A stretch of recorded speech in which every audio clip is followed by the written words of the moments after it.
last day at work, so Kaya, Dave, they're driving our little gray. You're getting driven to work in your little gray, and you'll get picked up from work for the very last time coming from work in little gray.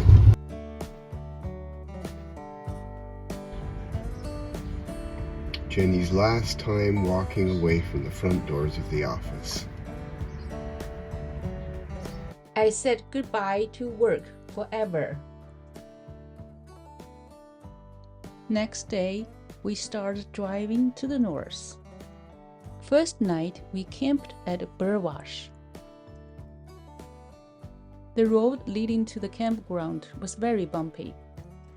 So Kaya's perched on the bed right by the screen at the back. We visited Burwash Correctional Center. We have to walk there. You can't drive there. We're going up. There's no handrails in these staircases. They probably fall off. The previous night had been 17 degrees with an incredible volume of rain. We had breakfast in the van as we headed to Wawa, and we headed at a truck stop. Then I had a nap at Whitefish. We had lunch at a backwoods campsite by a beaver pond where we had a hike. Then on to Marathon. We showered at Penn Lake Campground, slept in Central Mall. It was 9 degrees overnight when we departed the next morning. This is a Monday morning. We're heading to Thunder Bay. We stopped at Rossport Park for breakfast, and it's in this little sort of bay off Lake Superior. At Sleeping Giant Provincial Park, we had showered and refilled our water.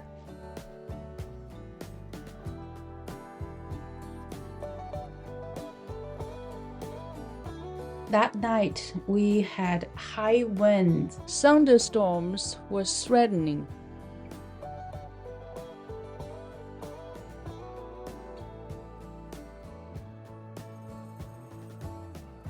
Right now, we realize Ontario is so big, it took us 5 days to get to the border. We camped at the time zone change, which is the border of Ontario and Manitoba. There were lots of mosquitoes at this spot, so we had to move our van to the middle of the parking lot. There was a very friendly fox visited us.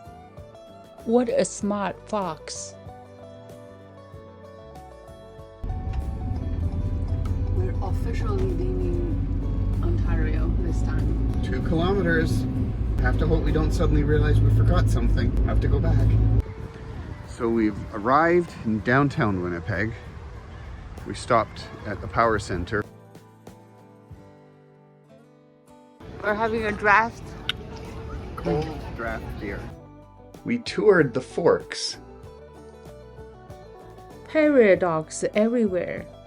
They teased Kaya.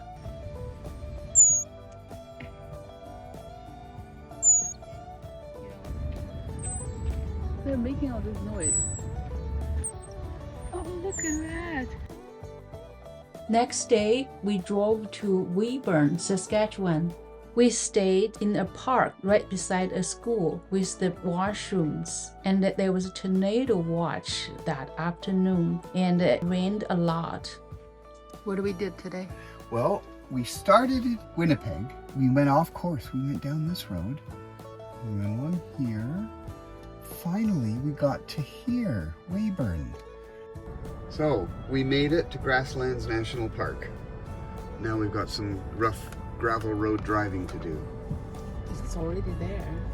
But well, it said on the GPS we still had how many minutes? 5? No, 3. Okay, so here's the Grasslands National Park campsite we got. The whole area is just like this. Now we're using our outdoor stove. We first arrived at the Grasslands National Park at the East Block. We set up the solar shower and then almost immediately the sun went in. So we had a small shower. We got told off for flying the drone so close to the US border. There was no cell coverage, but we picked up a US tower for an instant and got a roaming message.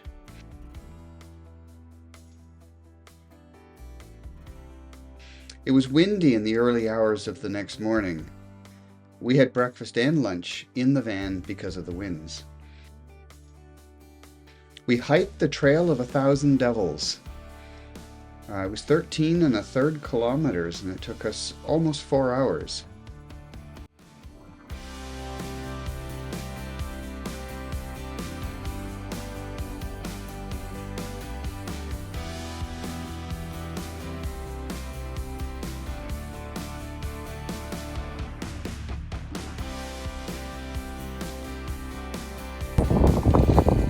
We are at the top of the trail.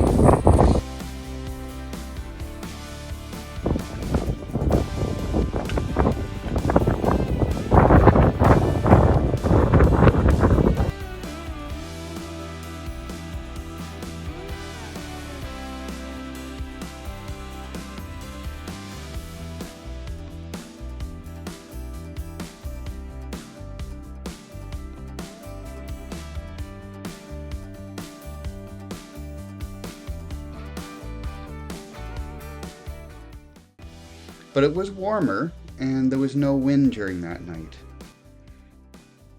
We got US cell coverage again by parking at the main building and using their Wi-Fi access to it. After the hike, Kaya's very tired. How cute she looks like. There's other people outside still camping. Inside, Kaya sleeping like human. Also, Dave did some yoga to stretch out.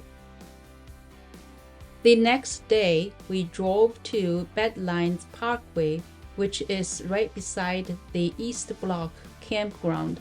The parkway is a 11-kilometer single-lane paved road. Along the parkway, there are many lookouts, great views, and historic stories.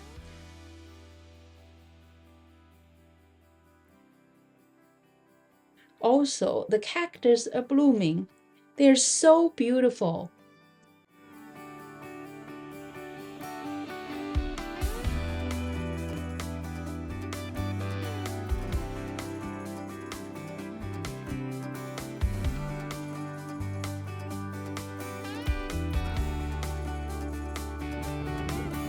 This cactus flower looks like plastic. Wow. We also hiked on the trails and tried to find the dinosaur bones just like other people. Of course, we didn't find anything. But we did do some hikes. That was lots of fun, the hiking around those historical sites. For some reason, this is reminding me of The Sound of Music.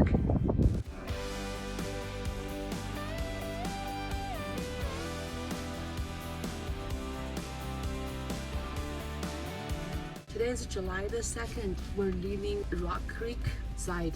We're heading to west grassland.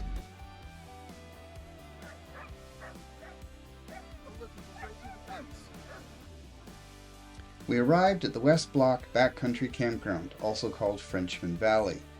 We hiked all around the campground and saw a buffalo.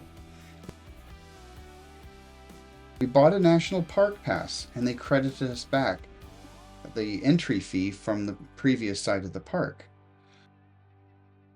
We visited Dogtown and Kaya got to see prairie dogs. I don't know if this is going to come out, but it's called Top Dogtown Trail. We started hiking down Eagle Butte, and when we came to 70 Mile Butte, we turned onto that trail. I think maybe it's pronounced butt. No, Butte. Oh, okay. So that means we're not on Eagle Butt Trail. Okay. So the trailhead's down there, and Jenny and I are starting up Eagle's Butt. That's what I'm calling the trail, even if I have to mispronounce B-U-T-T-E.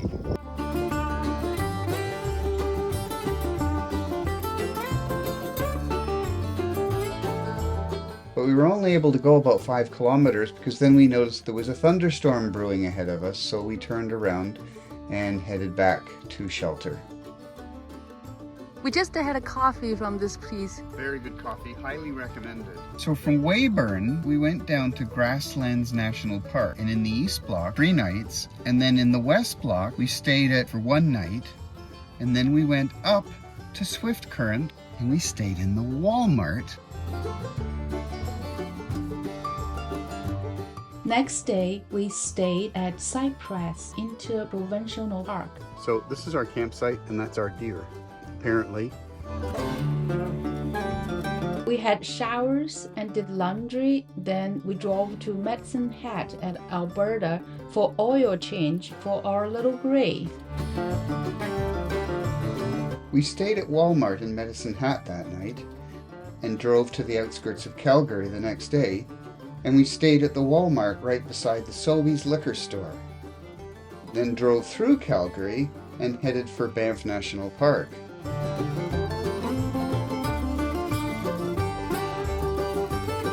This is the visit center of Lake Louise. We stopped here and there's no parking today. Since there's no way to visit Lake Louise today, so we had to continue drive. So we drove 42 kilometers past Banff to get to this very nice, secluded campsite. So Jenny's wandering around in a postcard right now, so I thought I better snap her picture.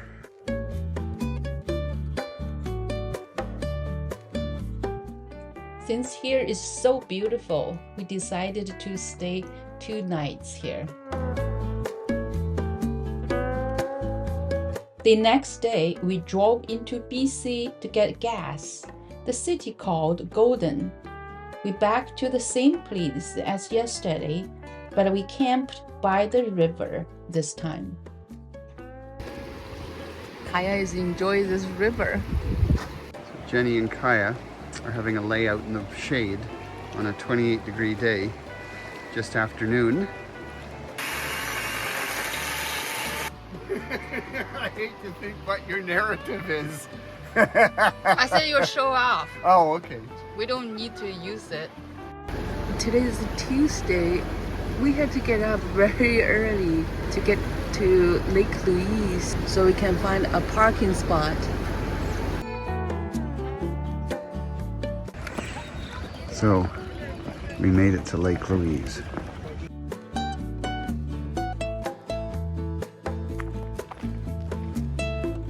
We decided to hike around Lake Louise.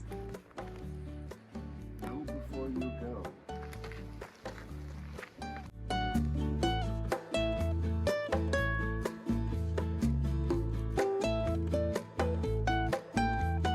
Louise from the other end of the lake.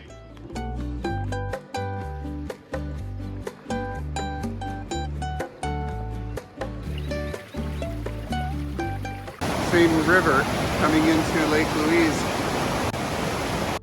Snow right ahead on the right. We decided to take a different trail to go back. Unfortunately, we didn't go to the tree house because we didn't bring Kaya's food. You got a beautiful snow cap above your hat. So this trail that we're taking back is a higher trail. Look how far down that little snowbank is that I went past. There is the hotel at the end of Lake Louise. On the way back, we passed this lake called Mirror Lake. It's very pretty too. It's also green.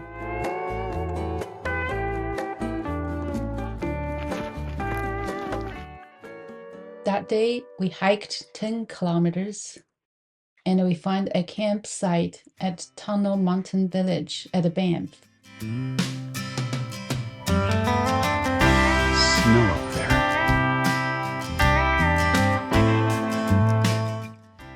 Kaya likes this campsite. Next day, we had to move from Tunnel Mountain Village to Two Jack Min campground. Hello, we're here for 14K. You might have to come back in an hour and a half. Okay. While we're waiting for the check-in to the campground, we went to Banff, the city, and did some grocery and toured the city too.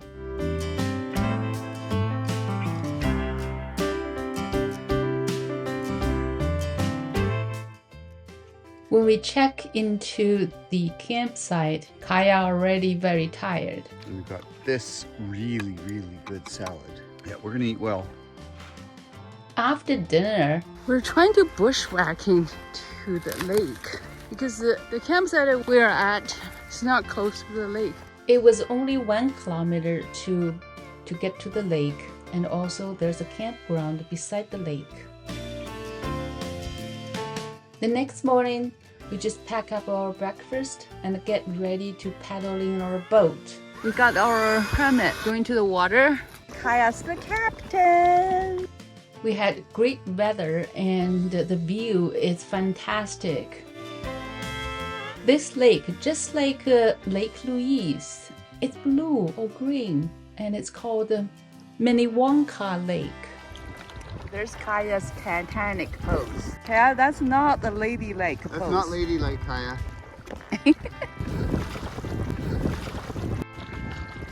Kaya's swimming.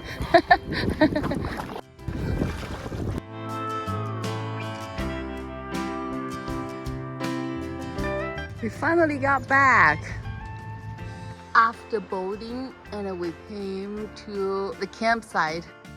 This has those evergreen trees with all the needles that make the wonderful noise in the wind when all the needles bang into each other. And now I'm cooking some kind of a fungus. Yeah, with the sausage and the vegetables. Kaya, you can't put your face on the keyboard, okay? Yeah, that's better. Yeah. I knew that would go there. Dad has to hold your face. I have to hold your face off the keyboard. It is a Friday morning. We're leaving Banff National Park. So our last breakfast in Banff. Mm-hmm. We got our pass. Yeah. There you go. Okay, we're going to Jasper.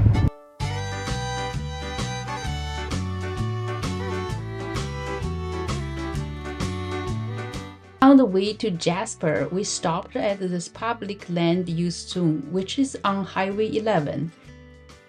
And came to a site where a company is bottling glacier water, but they permit travelers like us to camp on the property. So we found a place that we could be comfortable in and set up for lunch. Problem while we were at this campsite, I flew the drone because it was a very interesting view looking down on a former wildfire site. Unfortunately, the drone, when I was flying it, managed to go to a place that was higher ground and was not above a tree, but crashed into it, and we were never able to recover the drone. The next morning, we continued driving on Highway 97 and stopped at Athabasca Glacier. We did a short hike to view the glacier,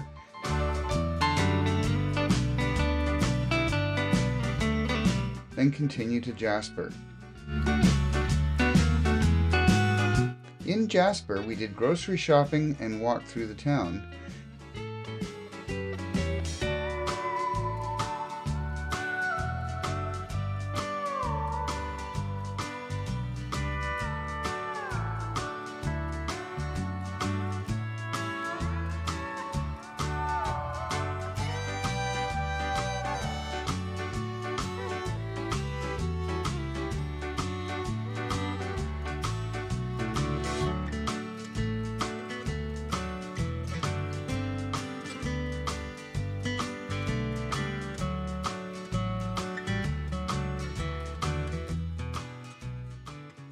We were here on July the 13th. It was very sad on July 24th. The wildfire reached Jasper.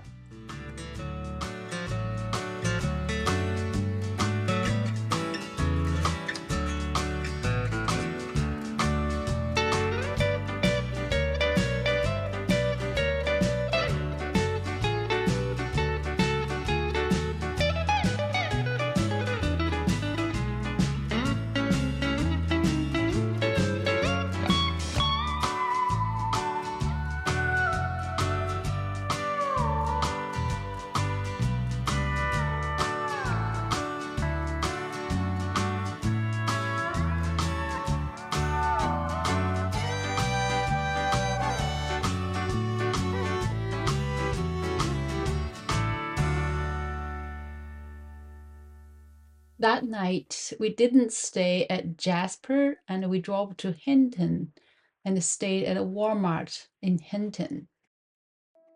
We spent a whole day in Hinton doing chores, filling our propane, shopping for groceries, and replenishing any other items.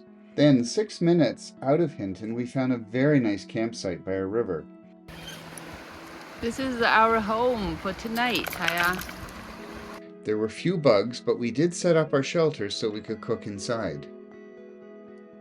I'm making a beef vegetable wraps.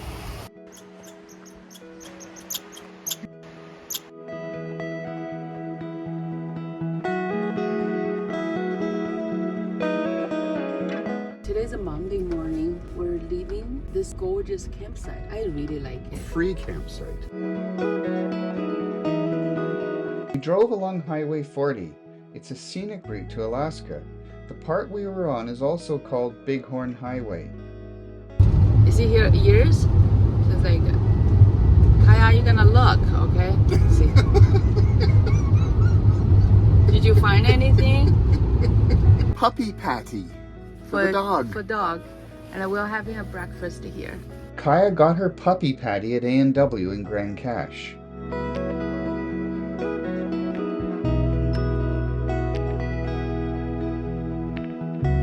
We visited Wilmore Wilderness Park through Sulphur Gate.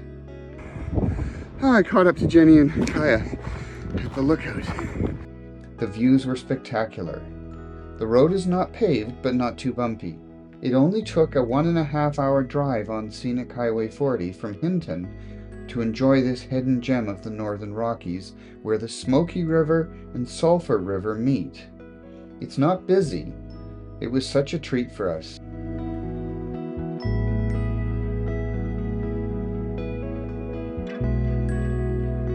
We also washed and dried our boat here for the future use. We really enjoyed it to walk down to the river. We did shower here, laundry here, and showers, you put a coin in and gotta water out. This is my first time using coin-operated shower. I was very nervous. We camped at self-register campground 5 kilometers out of Grand Cache. $25 per night. Yeah, this was a nice campsite. We had breakfast at this campsite, and then we headed for Grand Prairie. We filled up with gas at Costco, we got groceries, and we continued to Dawson Creek in British Columbia. Welcome Right there. to British Columbia, Canada. The best place on earth. We arrived at Dawson Creek and it is known as Mile Zero for the Alaska Highway, so we had to take a picture here. We toured the Walter Wright Pioneer Village at the Visitor Center. It's quite an interesting place and reminded me of my childhood in several places. That, I used to have one of those right through there. Signal generator. So much neat stuff, and some of it bringing back memories. And that gets scary if it brings back memories, because I shouldn't remember it. I used to love it when I went into a store that used this kind of cash register. I always wanted to work with one. These washing machines, we were at a cottage once where they actually had one where it had these rollers, and Jane and I were playing with it, and somehow she got her fingers stuck in there, and I think to this day one of her fingers is bent funny. In 1982, who built one of these himself at about the time they were inventing them. So this trestle bridge was built in 1930, and they did it entirely out of wood. Somebody broken here.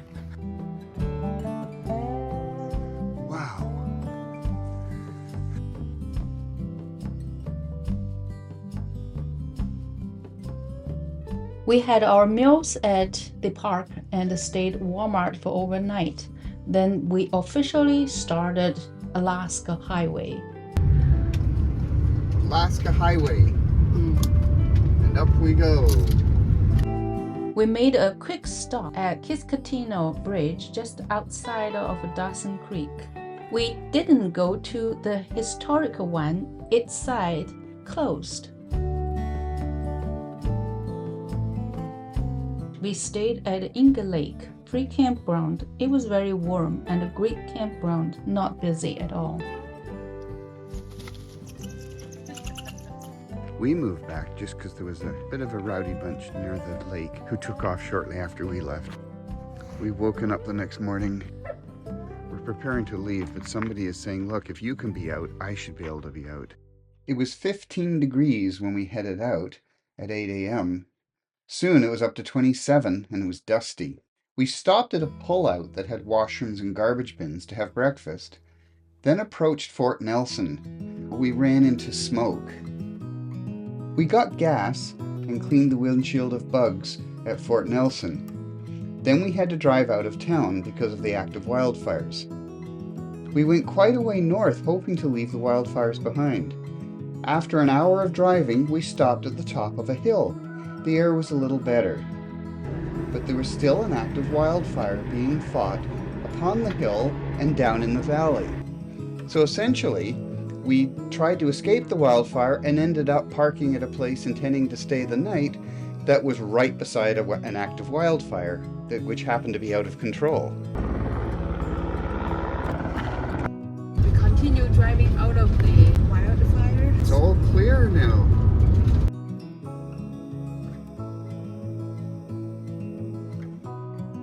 We arrived at Baba Canyon Trailhead and decided to camp here. The water that's coming down is absolutely perfectly crystal clear. That evening, we walked along McDonald Creek, which was across from the campsite.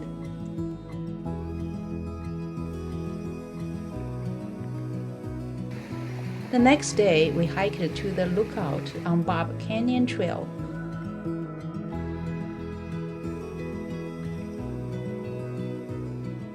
While we were hiking on the trail, we saw smoke started to fill the canyon. We were a bit worried. It certainly has got increased more since we woke up this morning. But the smoke didn't get worse. Kaya, how's Mommy doing? You found her? You rescued her from under a rock. Kaya's off leash, show us the trails, but she often wandering away. And when we got down to the bottom, the smoke was clear, so we decided to stay here for another night. We filtered mountain water. It rained for the afternoon and was 17 degrees before sunset.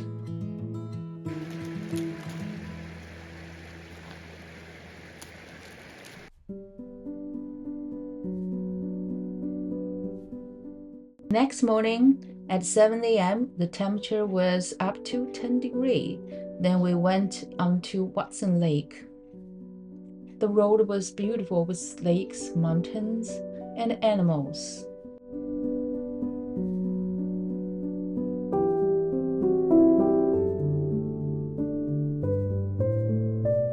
When we arrived at Watson Lake, we saw thousands signs. We decided to make one for ourselves.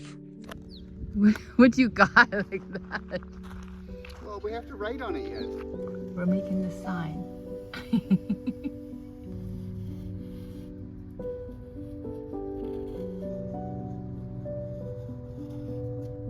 See, that makes it look like a Ford Transit. You put a mouth on her. Mouse is this.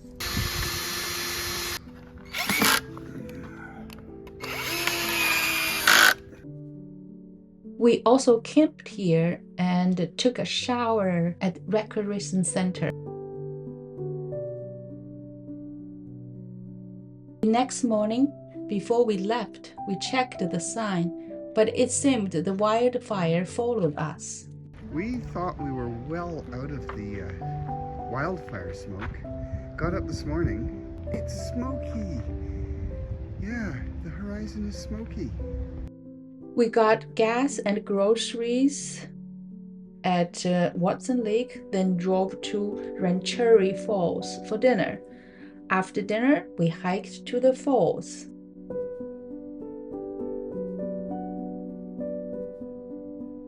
Wow. That's pretty nice.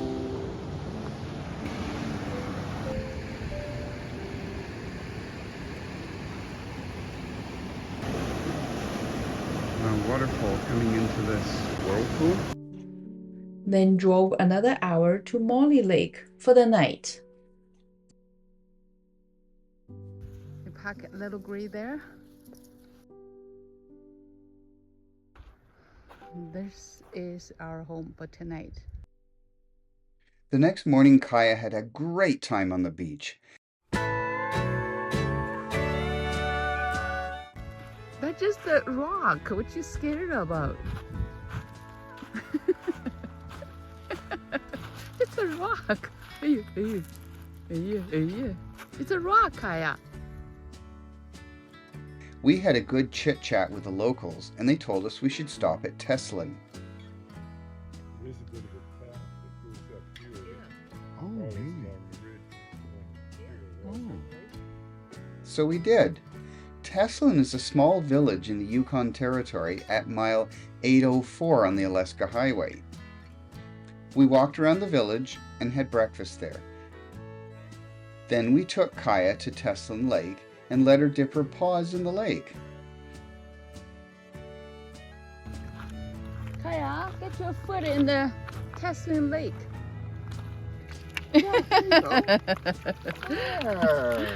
Good girl. Oh, quick drink of Teslin Lake. Teslin Lake is a very long, narrow, large lake spanning the border between British Columbia and the Yukon. After we visited Teslin, we took a detour from the Alaska Highway on Highway 8 to Carcross.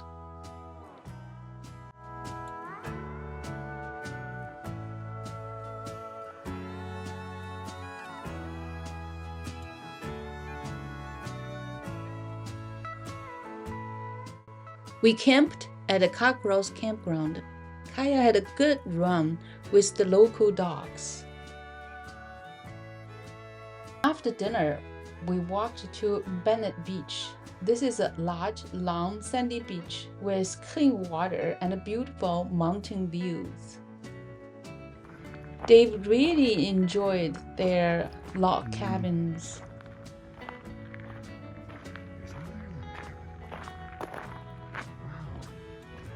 Isn't that beautiful? A log cabin house and a log cabin tree house. That night, we had a fox set on our picnic table. It rained all night and also next day.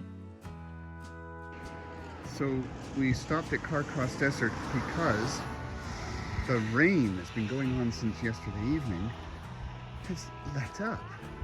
Although it was raining a bit, we still had a great time. The domes are very good for us to climb and run. Very good exercises.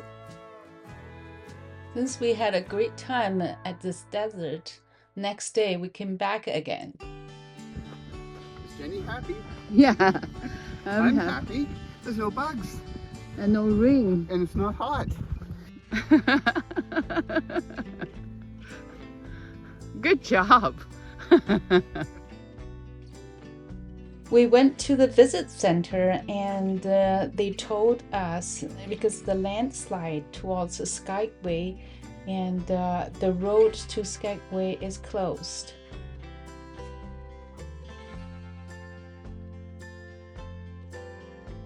Since we're not going to the Skagway, it didn't affect us. We continued driving to Emerald Lake. So this is Emerald Lake. And apparently the special green color has to do with lime, crushed lime that flows into it. We had lunch here. So this is Kaya eating. She's allowed to stand because she hurt her leg this morning. So she's excused. Mm-hmm. Then we have this beautiful lake at the back. Emerald Lake. Then we back to Alaska Highway and heading to Whitehorse. And welcome to Whitehorse. So we're in Whitehorse, and apparently this is the Yukon River. It was a rainy day, but we are at Takini Hot Springs, which is now called Eclipse Nordic Hot Springs. We were there for half a day. Our water pump failed, and I could only do a partial repair. Is that working I or don't not? know.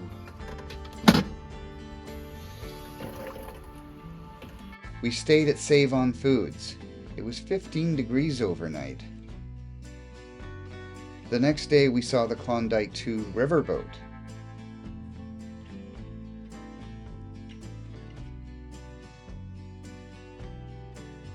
We stopped at the Yukon Beringia Interpretive Center. Outside, they had exhibits, including the outdoor part of the Transportation Museum next door. All of these Kai was allowed to see. So bye-bye Whitehorse. Yeah. We turned off the Alaska Highway and onto the Klondike Highway, heading toward Dawson City. We stopped at a rest stop about an hour out of Whitehorse and went for a hike. That night, we camped at Twin Lakes Campground and paddled in our inflatable canoe. So we washed ashore, and I got out. Kaya has not jumped out. She even has her leash off. It was raining the next morning when we woke up. But the rain stopped when we got to Five Finger Rapids Recreation Site for breakfast. We hiked to the Five Finger Rapids. So we made it to the lookout.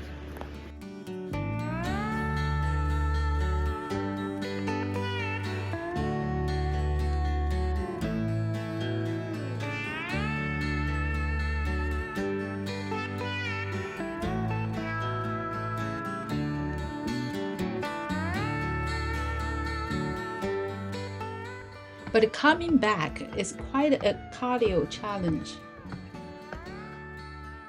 We stayed at Pelly Crossing Campground at Selkirk First Nation. It was a free campground right beside Pelly River.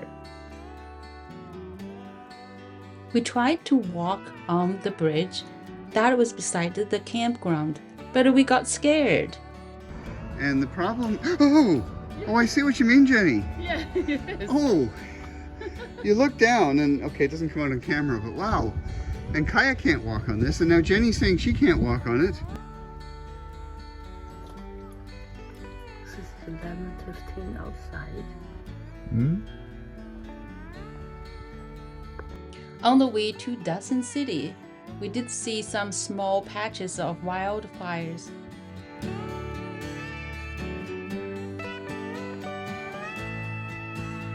Also, there was a road construction too.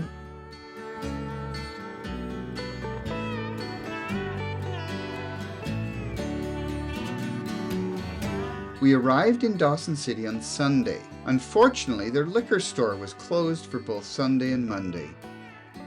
So we stayed in Dawson City for 2 days to get groceries and liquor for our Dempster Highway trip. Dawson City still looks like it did in the past and has quite a charm to it.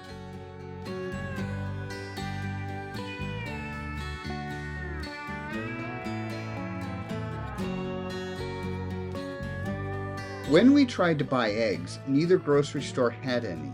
They told us the shipment got held up, so come back tomorrow at 10 a.m. The first night, we stayed at this free campsite. It's just barely outside of Dawson City. Its very own beaver pond. Second night, we camped at Dawson City RV campground. We did laundry, had showered. Oh my god, did she make herself more comfortable? So comfortable. I made dumplings in our van, and I'm proud of myself to make dumplings in such a small space. Next day, we waited 10 a.m. for eggs to be delivered to the grocery store, also liquor store, to open. The most important was we fill up the gas. Finally, we left Dawson City to the Dempster Highway. This was July 30th, 2024. After 40 days, 114 hours of driving from Ontario, we finally got to the beginning of the Dempster Highway. We're going that way. We finally found the road to Arctic Ocean. At this point, we were very enthusiastic, and at the same time, we were very, very nervous. We were not sure if we could finish the Dempster Highway, which was about 1,500 kilometers round trip and very rough. Okay, end of the pavement. Here we go. First pothole. First washboard. Oh. The road is a washboard, but it's very pretty. Dempster, with his reputation of challenging the traveler, presented us with the most discouraging conditions for the first hour, although Mother Nature tried to soften the blow by moistening the road before we began to keep down the dust. 100 kilometers of persistence had us in Tombstone Territorial Park with improved road conditions. But getting out at the place we planned to park and sleep for the night, we found Dempster had changed Little Grey to brown and installed his own blackout blind on the back windows. Dempster wheeled his washboards so as to electrically disconnect our already failing water pump from its power. This is what happened. So the water pump failed again. No, it's a different problem. Its main electrical supply, a connection I made, failed. It came out during the vibrations on the road. A walk in the park allowed the very short trees to show off their success at growing in this short-season northern landscape. Surrounded by stunning landscapes, our ears were treated to the eager babbling of brooks around us.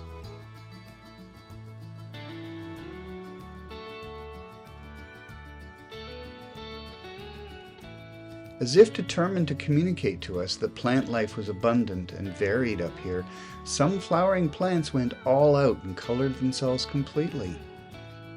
And even when one thinks they are uncovering a multitude of natural attractions, a dog can show one even more hidden treasures. Oh, wow, yeah, that's quite a bigger river. The next day, our journey continued. But we didn't go too far. We found a very pretty boondock site. We had to stop here. We're really glad we stopped here. This is so pretty.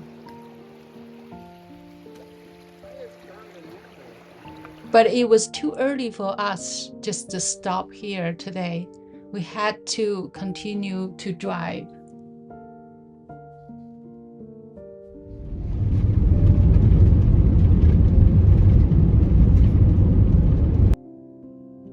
With so little infrastructure in the area, it might surprise one to see a plane landing through one's rearview mirror.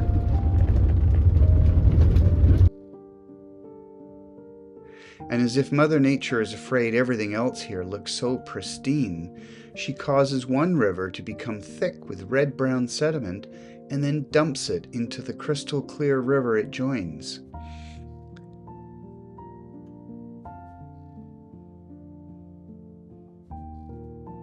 This is illegal, Kaya. It's a truck, Kaya. She thought it was an animal. Come on, you know better. You know better.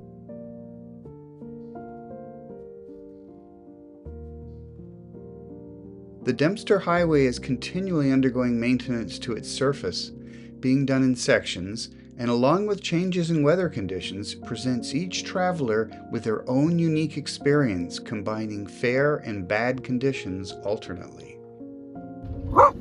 In a place so sparsely populated with humans, it is no wonder a dog mistakes cyclists for wild animals. We took a break at engineering campground for our breakfast, then back on road again. Kaya just very intense. Always wants to find an animal. As the view was so beautiful, we had to stop again at the top of the hill.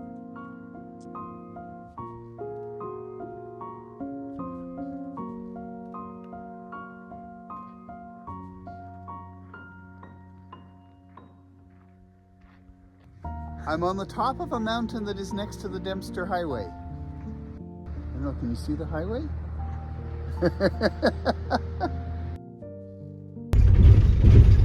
I don't know if I'll be able to go as fast as him though. First, we decided to choose this campsite for tonight. Then we find it was too close to the Dempster Highway.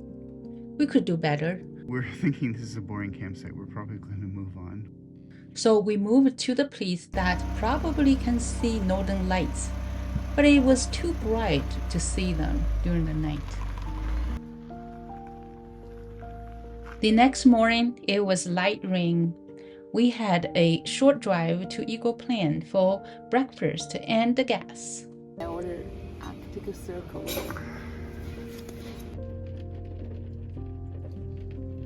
We also got our Arctic Circle crossing certificate. Although seldom was there traffic on the highway, the allure of this route was stated most clearly by our being outnumbered by vehicles which had been shipped from other continents to make this journey. As we approached the Arctic Circle, Mother Nature had been preparing a new landscape for us. Trees were fewer and further between, and soon the undulating mountains would level off and the road would straighten out. Oh, hi, Kaya. Oh, yes. Okay. And as our dog that originated in the south of the continent experimented with hunting on the tundra, our attention was drawn to the ground and how much of it was rock, shale, or gravel, and yet where vegetation had established itself, presented enough green to a distant observer so as to make the landscape appear as a green velvet carpet, undulating from valleys to mountains.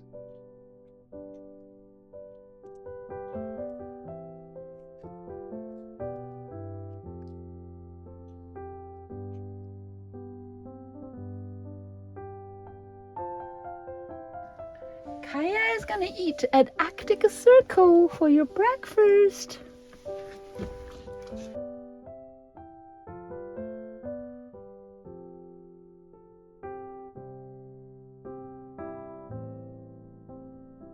Driving inside the Arctic Circle felt quite different.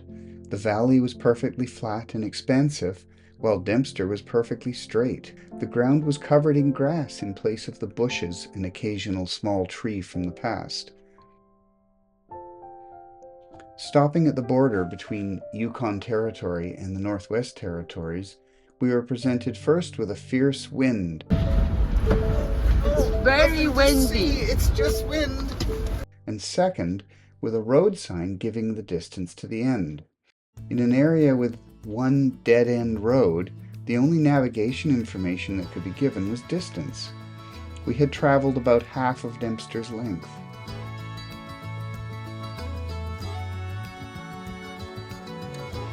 While back home, we would be in the height of the summer with the August-long weekend imminent. Inside the Arctic Circle, it was a weekend similar to our Thanksgiving, with the local people coming together to celebrate the end of the harvest in a community built specifically for this purpose. Preparations were underway for the festival. To our disappointment, the festival would take place as we were celebrating the climax of our journey north, and therefore we could not attend.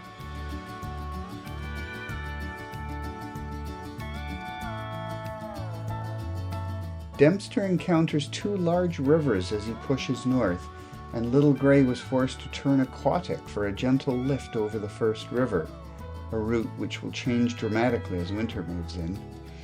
Kaya could not understand that her home on wheels was floating across the Peel River.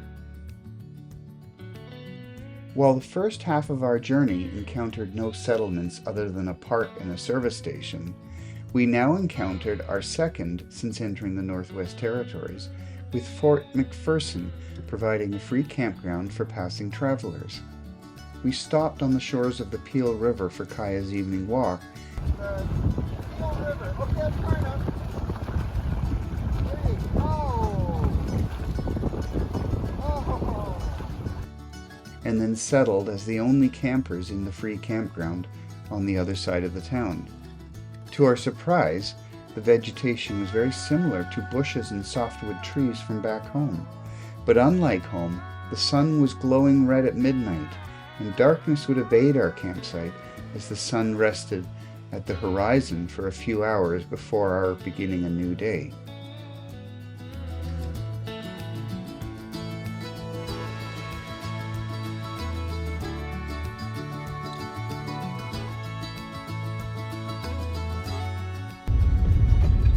Another gorgeous day. We're leaving Folk McPherson. With the day not having a defined start, it was easy to be off on our way so as to arrive at the Mackenzie River crossing before the first ferry sailed. Kaya took this opportunity, after dipping her feet in the Peel River the previous afternoon, to do so in this other large river on our route. Yeah, it's moving. It's coming.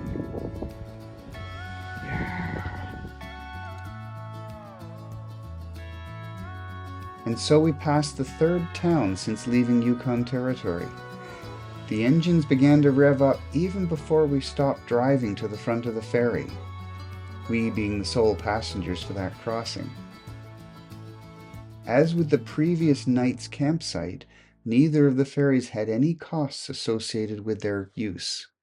After crossing the Mackenzie River, we only had 277 kilometers to drive to Tuktoyaktuk. So we had quick stop at the visitor center. Also, we got some gas from Bob's Gas. Oh, these places where it looks like the permafrost is failing. What started as pulling off the road due to driver fatigue quickly progressed into an exotic hunting expedition for a certain dog. Kaya was starting to appreciate tundra for its ease of access and getting around. During the summer season, a snowmobile parking lot looks a lot like a random scattering of abandoned machines.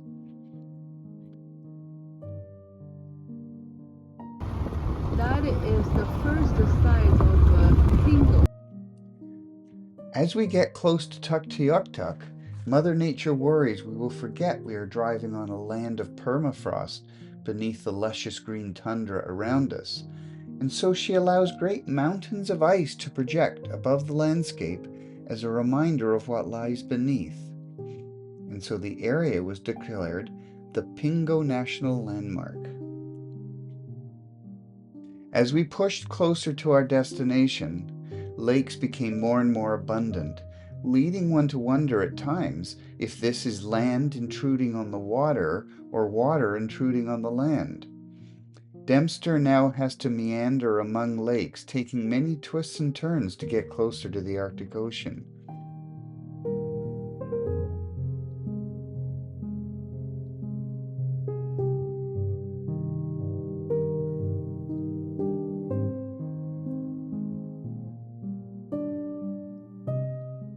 as the big moment we'd waited on for 5 weeks arrived, there are no parking and no swimming signs as Dempster descends into the Arctic Ocean briefly to emerge as a spit out into the bay from which locals fish.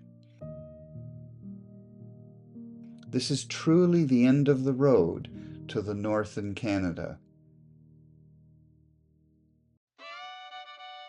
And the big moment for Kaya, adopted rescue dog from Texas, involved she dipping her feet into her second of 3 oceans which border Canada, having already dipped her foot in all 5 Great Lakes back home, as well as the Atlantic Ocean.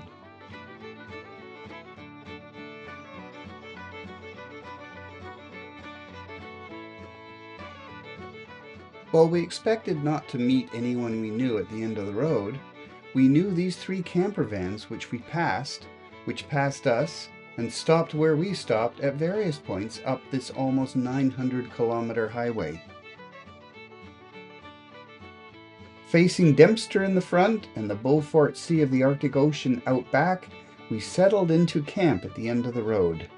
While planning to take Kaya for her first evening walk on the shores of this ocean, a local dog attempted a big warm welcome for this southern lass. Reaching the end of the road and the end of our journey called for a toast in Little Grey on the shores of the Arctic Ocean. Even Kaya detected there was something very special to be celebrated and condescended to lick some of the wine off our lips.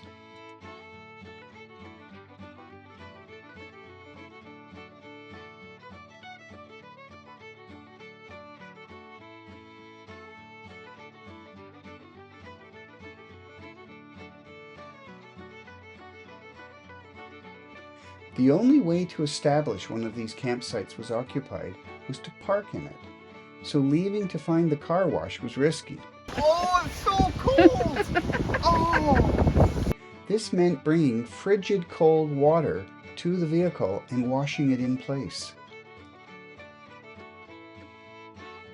While we admired the view out the back window, Kaya seemed to be surveying the ocean with great interest. There are many exhibits for travelers to see, but this display is definitely for Kaya. Okay, now Mom, this is Delicious. an exhibit that I understand. Yeah. Grandma's kitchen is pretty much the only game in Tuktoyaktuk. Grandma's kitchen is closed. Grandma is sick. I know, that's what happens in a small community. She doesn't just call in sick, she closes. But we had a good walk through the town onto the beach that night. Those lumps in the background are fingos.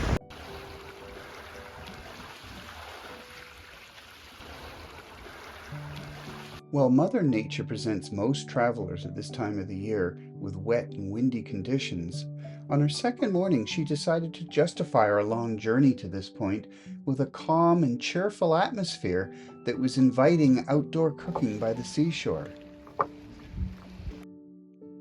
In fact, it was so cheerful, it suddenly became inviting to dip into the ocean, where swimming is permitted behind the campsites.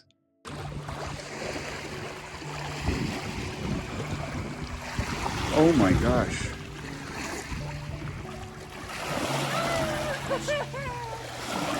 After swimming, we went to Pingo Canadian Landmark. Kaya's on a floating dock, and she's very, very nervous of the floating dock. I think we are not gonna put a boat here, but we might regret. Kaya had a good time, but I didn't after she rolled on dead fish. Oh, great. I had to use Pingo Lake water to wash off the stink on her coat. Of course, we couldn't use soap. Kaya's getting used to the dock now.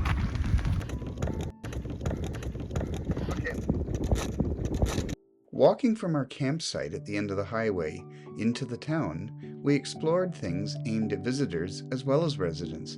we found the grocery store closed for the civic long weekend. The local residents had established numerous exhibits for travelers to see, a dwelling made completely of logs, as well as one made completely of mud.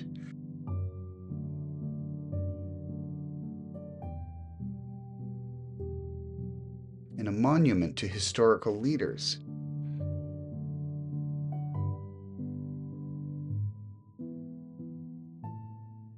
There was also a large sailboat. I'd been used to walking segments of the Trans-Canada Trail back in Ontario, and even close to home, but we were camped right across Dempster from the northernmost trailhead, the end of the Trans-Canada Trail.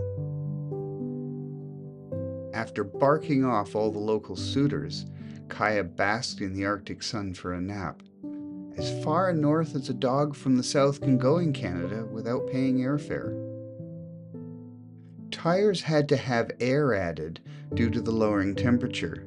Getting a group photo in front of the Arctic Ocean sign, Kaya seemed to realize this was significant and joined in with our poses. It was also necessary to make one more walk off the end of the highway into the ocean.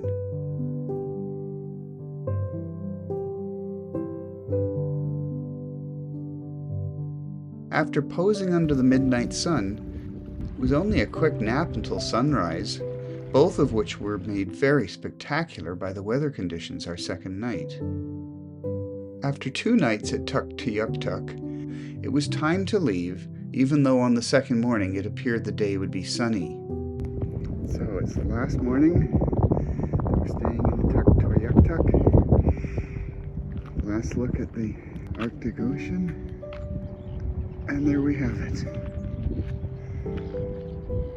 It's Sunday, August the 4th. We're leaving. It's really hard to say goodbye. However, we would be more relaxed on the return trip down Dempster, as he had sprung most of his surprises on us on the way up. And we could stop more often to enjoy and explore the many places one can stop at along the way. Our first stop was at a random place on the road soon after leaving the town, where there was a small pingo, a short hike from the highway. The tundra was so deep that all 3 of us found strolling through it to be completely impractical. It was less than 3 hours driving from Tuktoyaktuk to Inuvik. We camped at Happy Valley Territorial Park for 2 nights. It was a very nice campground, very relaxing. We showered, did laundry, charged our house battery. We toured the town. The houses in Inuvik were built on stilts to protect the permafrost, were also to be energy efficient and easy to maintain. Oh, covered with the solar panel. But unlike us who have to put them on the roof, they can put them on the wall. Oh yeah. Because the sun is so low. Isn't that neat?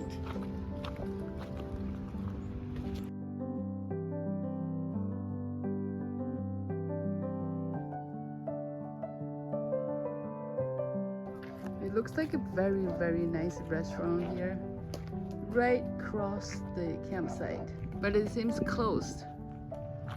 This was midnight at the campground, but we still could hear people play games somewhere in the town. We gave Little Gray a good wash and got back to Dempster Highway. This time, when we were on the ferry, not like last time just by ourselves, we were surrounded by the big trucks. The boat has a lot of power. We stopped at the quarry with a pound for dinner. We were once again shocked by this beautiful scenery.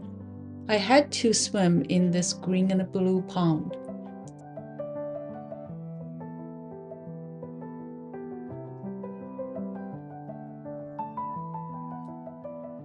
With endless hills and valleys, we could not decide where we wanted to stay for the night. The quarry was in fact made by humans, so we looked for a more natural setting for camp. We soon came upon a hilltop where it was possible to drive on the tundra. This was a great place to explore, as well as a place we predicted would have fantastic views of sunset and sunrise, even if they were practically the same event. Walking in this area, one had complete freedom to stroll anywhere. Stopping to examine the tundra at our feet closely, we saw that each clump appeared a different plant cluster. Looking at them closely, one found berries, flowers, mushrooms,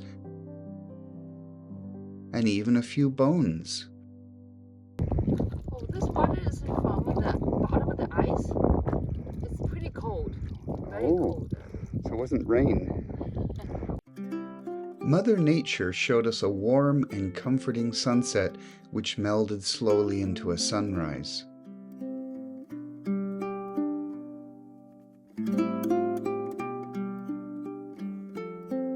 And so Dempster led us from the Northwest Territories back to Yukon during sunrise.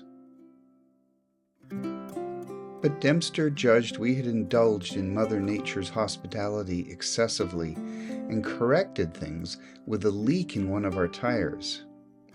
But Dempster struck this blow in a multi-tiered approach which involved first the tire, which was not discovered until we stopped at Eagle Plains, the only service center on the first half of the highway, then presented a long lineup of travelers all looking for repairs to tires he had struck. The propane pump there was broken and prevented us filling our propane tank, which had run out.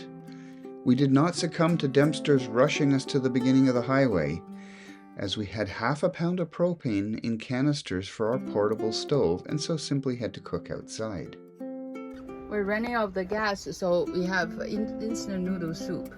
Yeah, you see that mountain on top of the rocks feels so weird.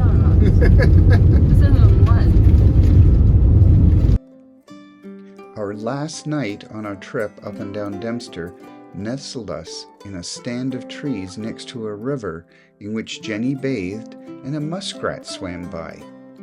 The next morning we began to acclimatize ourselves once again to the feel of Little Grey on pavement, as we headed for a campground with showers, laundry, and a van wash, in order to erase all remnants of what Dempster had thrown at us. So we finished the Dempster Highway. We spent 34 hours driving. We racked up almost 1,900 kilometers, and the mileage, we got 13.1 liters per 100 kilometers, which is not bad. After stocking up, our journey continued to Alaska. Since the road from Dawson City to Chicken was another rough one, we decided to take Alaska Highway to Alaska. So we were back on Klondike Highway and stopped at Selkirk First Nation campground again. So last night we camped at the free campground at the Selkirk First Nation. This is the settlement. Turn right onto Alaska Highway, Yukon Northwest. We're back to Alaska Highway. It was awfully windy when we arrived at Haines Junction. We got gas at Fast Gas Plus and found a wild campsite just out of town.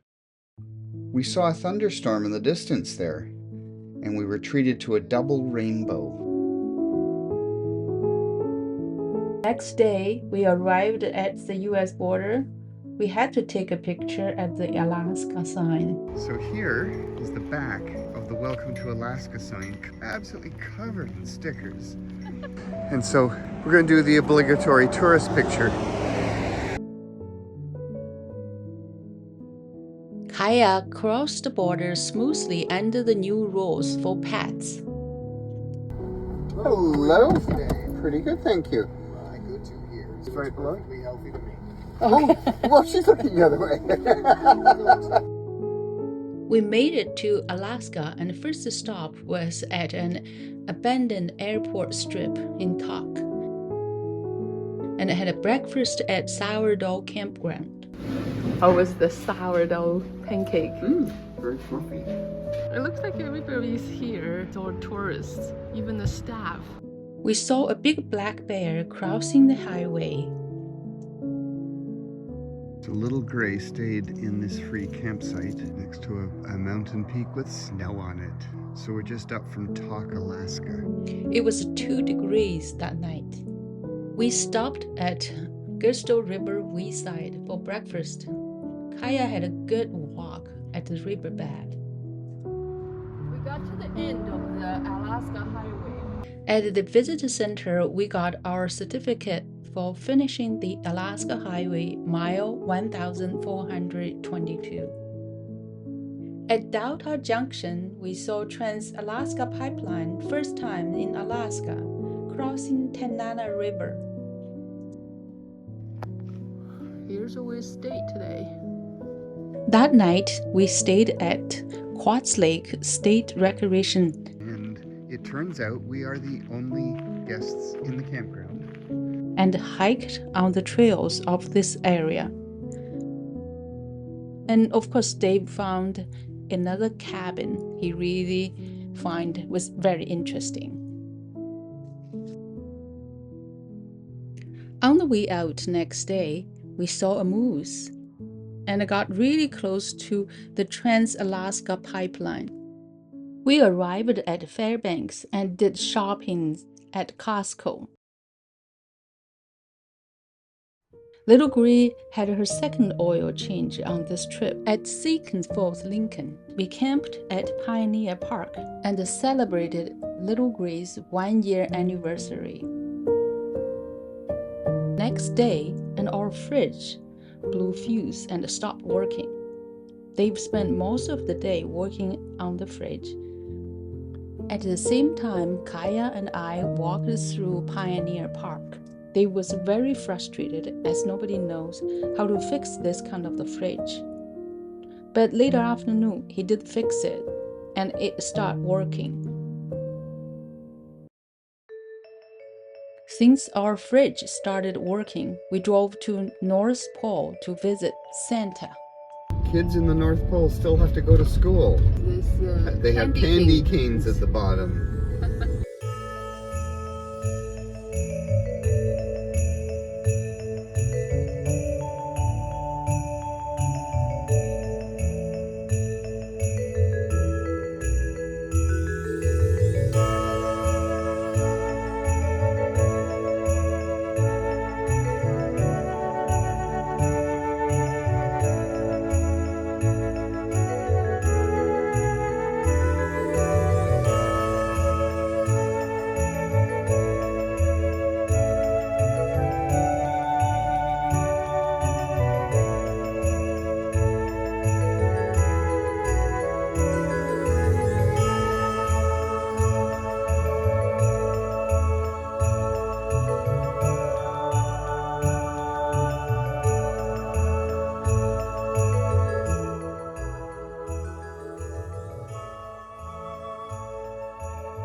After toured the North Pole, we treated ourselves at Chena Hot Springs.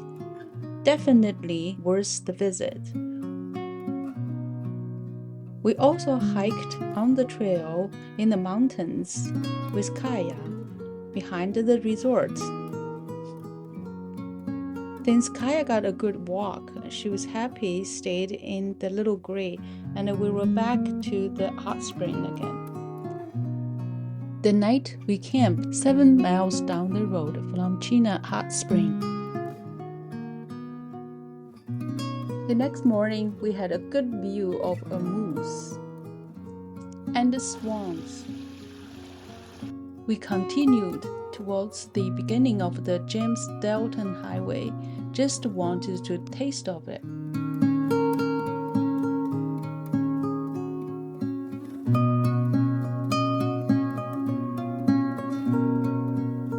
Then we back to living good for the night.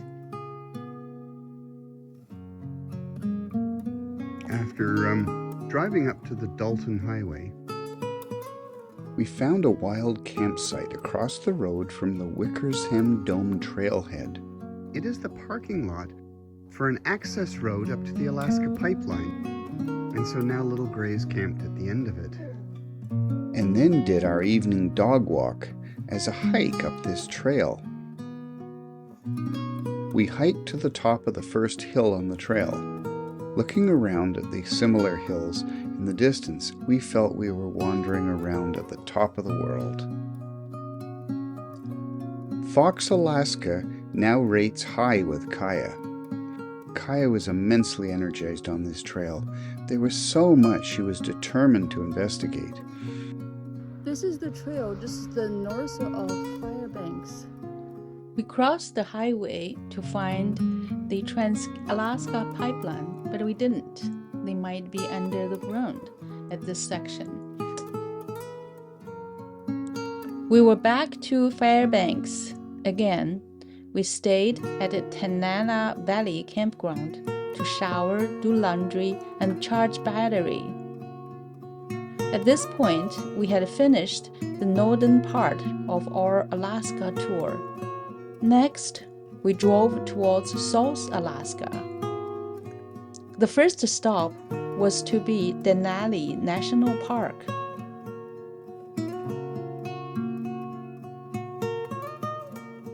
Before we got to Denali, we found a free campsite just past Addison, well off the road beside a lake. That was very nice, so we decided to stay here.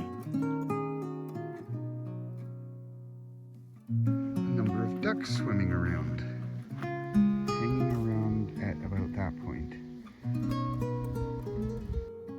There were also nice trails in this area.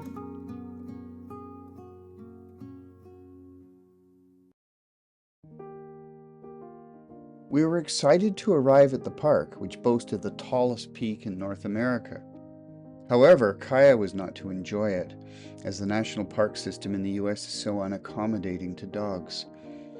However, this park uses teams of sled dogs in winter for staff to travel the park. After walking Kaya in a place designated for walking dogs, she had to get locked in the van while we toured the sled dog kennels, getting affectionate with these authentic working sled dogs, and then we watched a demonstration. Let's go!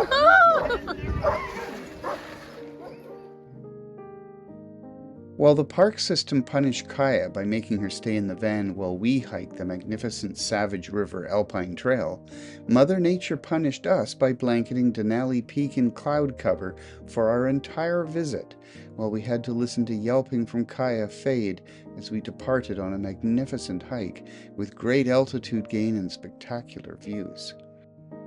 We were not able to complete this trail, as it would mean leaving Kaya alone too long.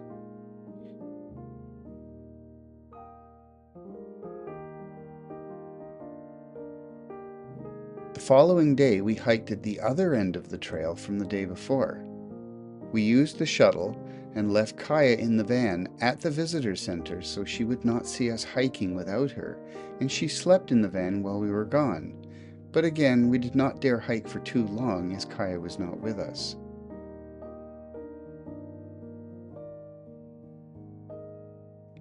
Soon after leaving Denali, we stopped at a state park and did a walk with Kaya. I think this might be the best view I'm going to get of Mount McKinley or Denali. They're the same mountain apparently. Tokina seems very popular. I just saw like 5 buses drove in. It was only 3 hours driving from Denali to Tokina, the town located at the base of Denali and at the junction of 3 rivers, Chulina, Susina, and Tokina.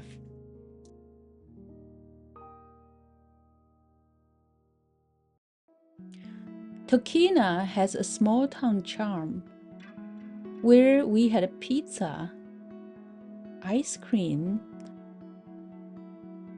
watched a live band in the park.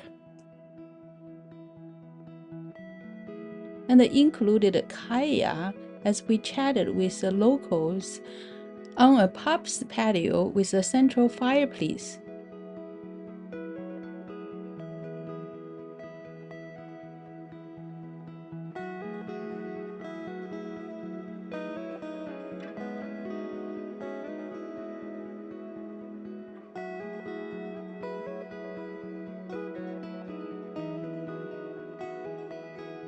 We camped close to Tahkeena Lake trailhead. Wow, today's a nice day. We decided to hike on this Tahkeena Lake.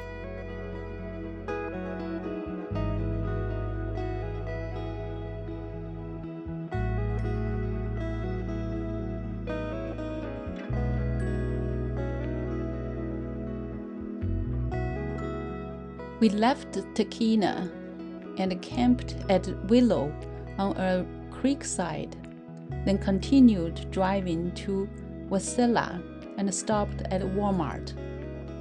We did some shopping at Walmart and hiked at Thunderbird Trail.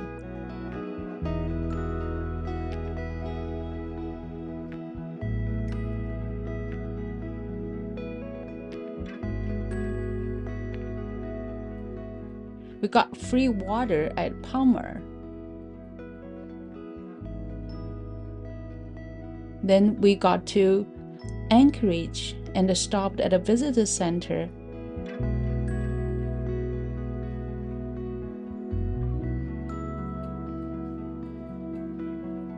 Then camped at Cabela's in Anchorage.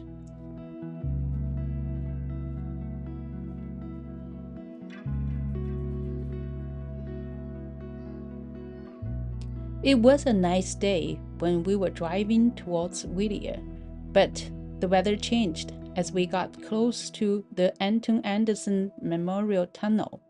It started raining. Whittier is famous for its extremely wet climate. This is the longest highway tunnel in North America. We camped at Whittier Campground by Falls and very close to the famous building Baggage Towers Condominium. Whittier was established by the U.S. Army during World War II. The military remained active in Whittier until 1960. After the military left and enough people remained and incorporated the town in 1969.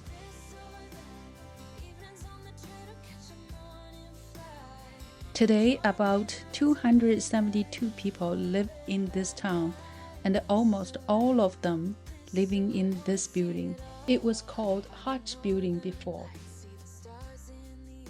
Another famous building called Buckner Building. This building operated until 1966. At this point, the military abandoned the building. After military left, the building was not being maintained. With the windows and doors missing, the elements began to take it over. Water infiltrated, leaving the building in a constant state of freezing and thawing. Now, the town fenced the building for safety.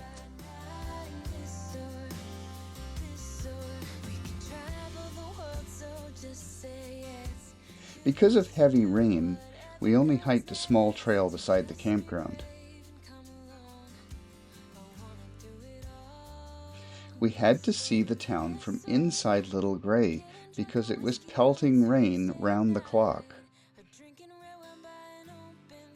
We were amazed by only about 272 residents in this tiny town that supported the Alaska State Ferry, the Alaska Railroad, freight barging, commercial fishing, recreation, and tourism.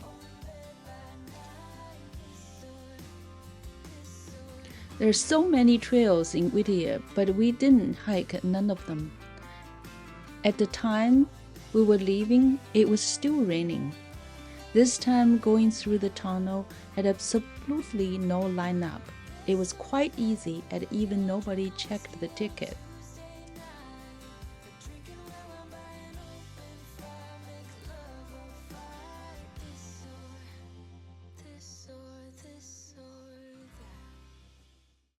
After left the Whittier, we drove to Seward and camped at Miller's Landing campground at Lowell Point.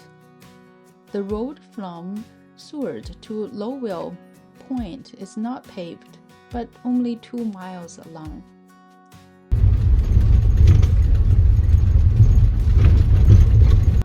When we got to the campground, the restaurant was open. We had a beer, and Kaya dipped her feet in the Pacific Ocean at Alaska. Dipped your feet in the Pacific Ocean. Those mountains across the campground just look like paintings. Wow. As the weather gave us a few hours no rain window, we decided to hike on Tessina Creek Trail that would lead us to log cabins. The trail was in Kings Head State Recreation Area, very close to our campground.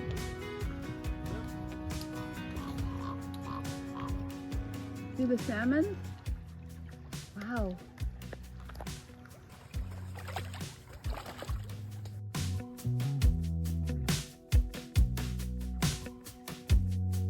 Look at all kinds of shapes. That's a very long bridge for this trail. We got to the Pacific Ocean. Go, Kaya, go! Yeah, good girl!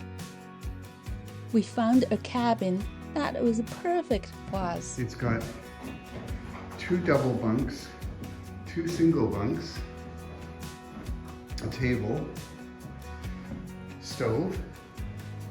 Oh, cool. Yeah, it's neat. Yeah, it is. Is this little porch out here. That's very important. You can come out the front door to have that shelter. And it's got the place out front for the fire and to sit and watch the water go by and the mountains go by.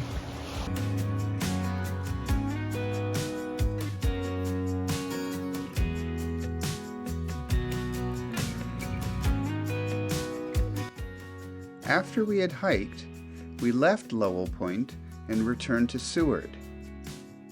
We saw they were grading the road from Seward to Lowell Point. We camped on the floodplain of a braided river surrounded by mountains with a small glacier behind us. Amazing sight. Next day, we were back to Seward and had breakfast at a gas station and toured the Seward tourist area. Next, we hiked up to Exit Glacier. We got as close as we could to the glacier. There were longer trails that could get above it, but we could not hike too long as Kaya was not allowed on the trail. So we came back for Kaya and hiked Resurrection River Trail, which was outside the national park, with Kaya, and then camped at the trailhead. That's a glacier water. Are you gonna touch it? Good girl. It was the time to leave Seward for next town, Homer. We did not go very far and found a great campground at Upper Trail Lake. And you're surrounded by mountains and a lake. We had breakfast there and did not stay as it was too early to stay for the night. We did a bit hiking around the campground, and Kaya really liked it.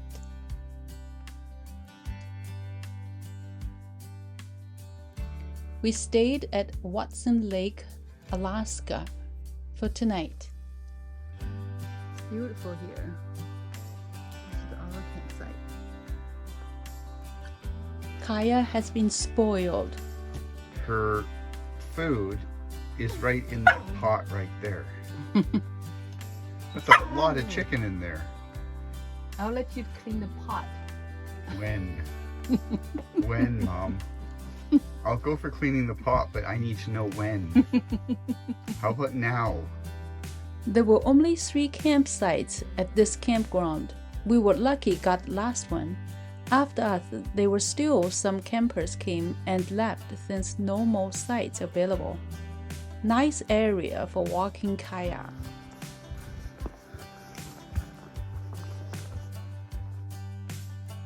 As it was a great campsite and great weather too, we didn't leave next day. Instead, we hiked to Yukon Lake from Watson Lake. And this trail is not that long. Not many people use it. It's not even on the old trail.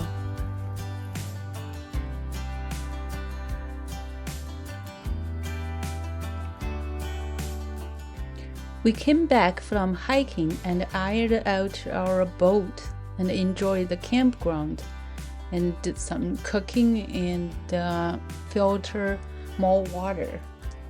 Right? And you enjoy the sunshine, right? And people kayaking.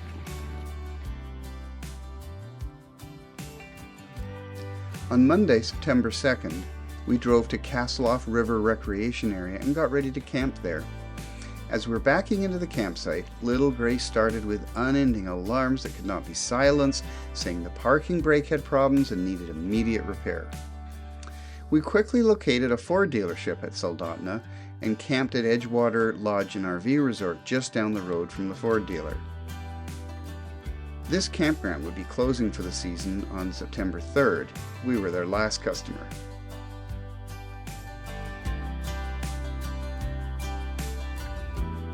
The next day we had Little Gray checked out at the Ford dealer and they ordered the part for us.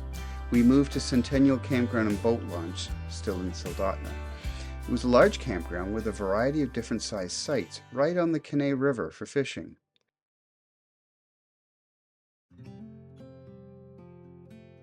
Since the fishing season was over, the campground was very empty and quiet. It was very nice. We stayed there for 2 nights until Thursday, when we had our Little Gray fixed and were able to continue our trip to Homer.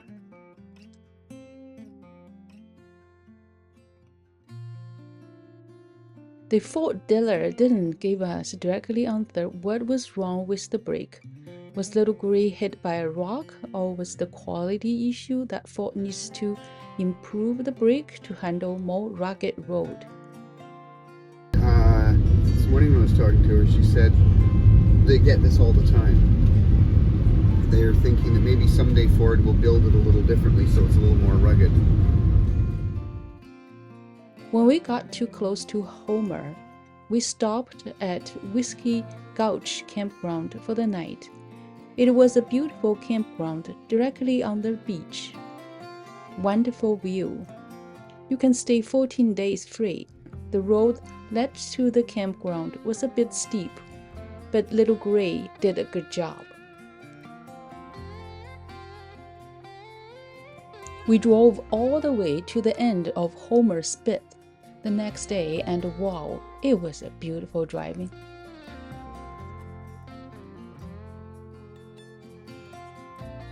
But as the fishing season was over, the Homer Spit campground was closed for the season.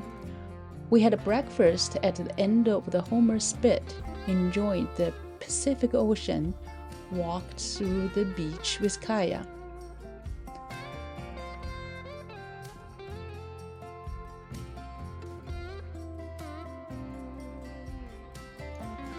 The ramp going to the docks in the harbor gets very steep at low tide, and even with treads on the ramp, Kaya could not do it and had to be carried. I guess you know you're at the top of the world when the satellite dishes point very slightly down.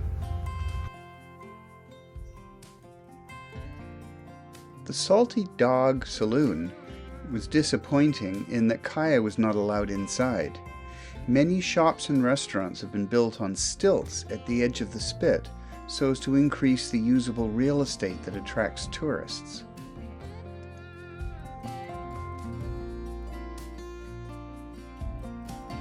People who live in Homer at the end of the spit have a great view of traffic coming and going from the harbor.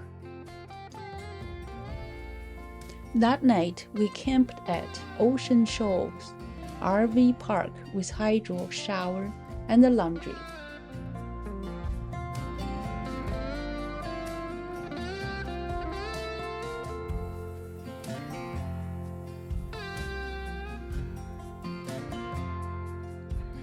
The next day we continued further on the highway, and the views of the ice fields were amazing, as they were not much higher than we were across the water from them. However, we could tell we were away from normal tourist routes because there was a lack of pull-offs. It was here in the Fox River area that Mother Nature was introducing us to fall, with yellowing leaves and ground plants turning red. We then returned to Homer, where we discovered a place to camp free on the spit. Although the fishing season was virtually over, we did see some facilities still active. Commercial fishermen unloaded their catch at a factory where cranes unloaded their boats for them, while private fishermen had use of public counters for gutting their catch.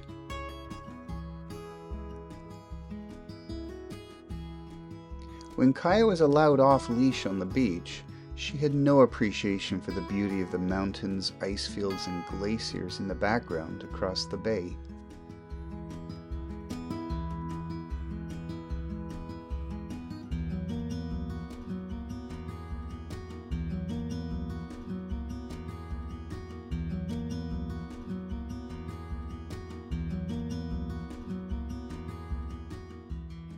We stopped at a really nice bar and grill. Sure enough, they had Pacific salmon, and I finally had some local salmon in Alaska. Their baked salmon was almost as good as Jenny's equivalent dish from frozen Pacific salmon.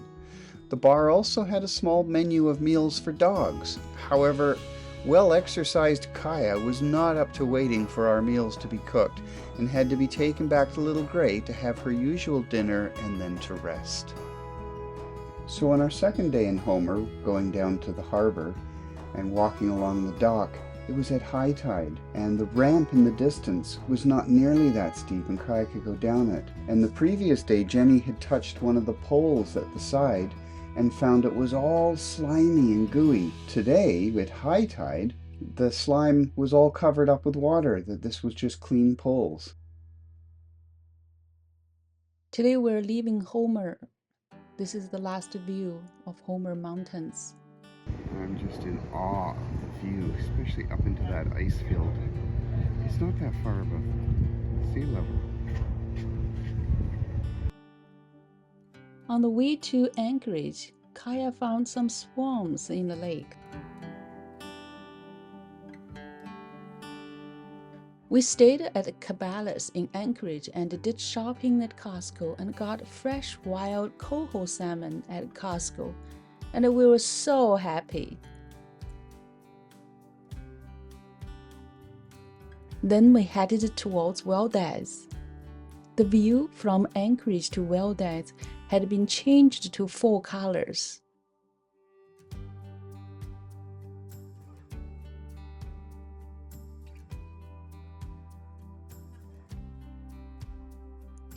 We found a free campsite down steep hill right on Matanuska River. It was a perfect place to camp if visiting the Matanuska Glacier. Sure, we had a good night's sleep. There were no road noises, just the river sounds, and it was amazing. We were back on Glen Highway and stopped at Trailhead for breakfast. There were 5 trails at this trailhead. We chose trail number 3, Gunsight Mountain Hike, to hike on. The Gunsight Mountain hike was beautiful, with the fall colors displayed by the ground cover.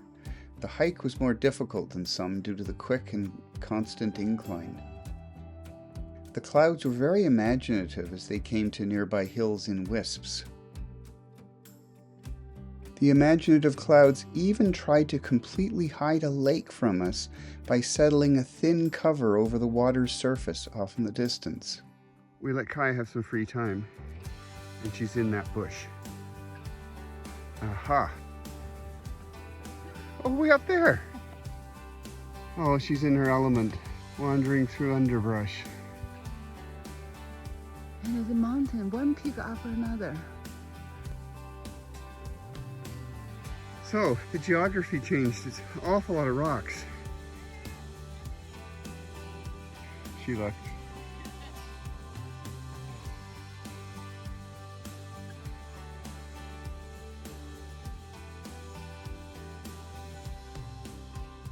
Oh, look, there's Mom. Mom's coming up to the peak. Well, we're up in the clouds. That's for sure.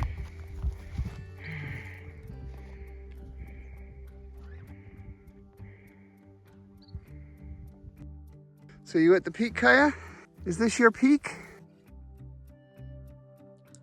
We did not have time to hike the entire trail, so we set a goal of a particular hilltop, and then set another one beyond, and so on and so forth, until finally we realized we had to decide we had found our peak, and Kaya's.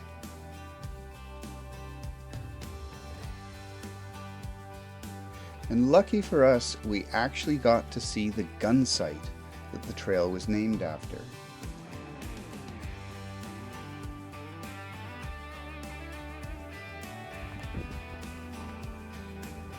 So looking behind us, it's hard to see, but it's really socked in. And the cloud is looking a little dark.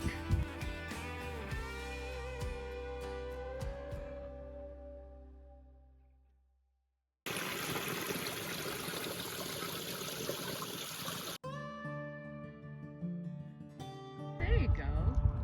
Just look at me, aren't you delightful? And after the hike, we drove to Buffalo Lake and camped there. We filtered Buffalo Lake water and enjoyed the lake that night. It was raining next day. We stopped at Glen Allen for breakfast, then drove all the way to Wilday's. We explored Wilday's new and old harbors, just like we did in Homer. I found Jenny's boat. We had dinner at Old Harbor. Then we took Kaya to watch sea lions at the Solomon Gulch hatchery. I would say sunbathing, but it's raining, but I guess they're resting. Then we camped at Old Valdez for the night. The next morning, we were back to the new harbor in Valdez for breakfast. Then we visited Keystone Canyon. It was about a 20-minute drive from downtown Valdez, and there was a lot of must-see scenery along the route. There were many falls around the canyon. The most famous ones were Horsetail Falls and Bridal Veil Falls. We stopped at Horsetail Falls to take pictures and felt the spray on us. Keystone Canyon is on the Richardson Highway along Low River, so you can't avoid it. We drove through the canyon 6 times in total during our stay in Valdez. There were incredible views all the way through the canyon. Sometimes the misty morning made it hard to see long distances. Further into the canyon, there was an old railroad tunnel that was easy to miss. It was just a pull-out off the highway. There was quite a bit of water in the tunnel, and we could not walk through without soaking our shoes. But we did try both ends of the tunnel and got into it. This was a great stop to explore and get a real feel for the past. In my quest to get up close to a glacier without succumbing to a tourist trap, I got quite encouraged as I approached Worthington Glacier. Passing signs that said use at your own risk and to beware of rock slides, I hiked without Jenny and Kaya. I knew I was going down the correct but hard to discern path because I was walking beside some of the runoff from the glacier. I was reassured when I came across a much more furious runoff from that glacier.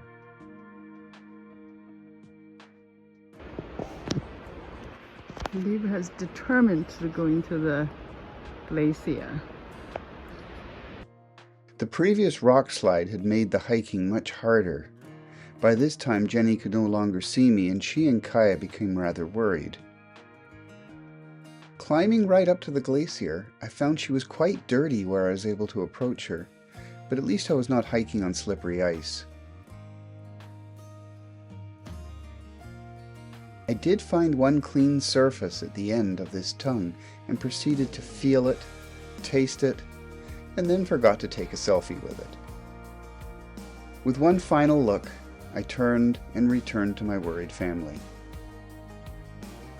Once Jenny and Kaya were in sight, nature rewarded me for not taking any longer than necessary by shining sunlight down on the area so I could photograph the glacier and two tongues from a distance with much more cheerful lighting.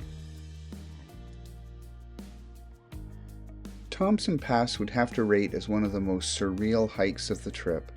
At your feet is light gray gravel as well as a lot of ground cover in green, tan, yellow, and especially red.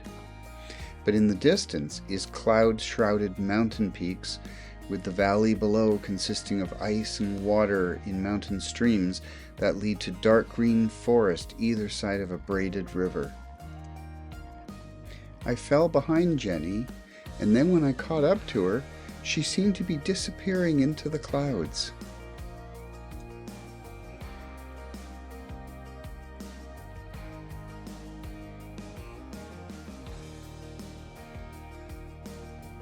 Little Gray was able to park for the night on a portion of this landscape, and we enjoyed the magnificent view as our backyard for the night.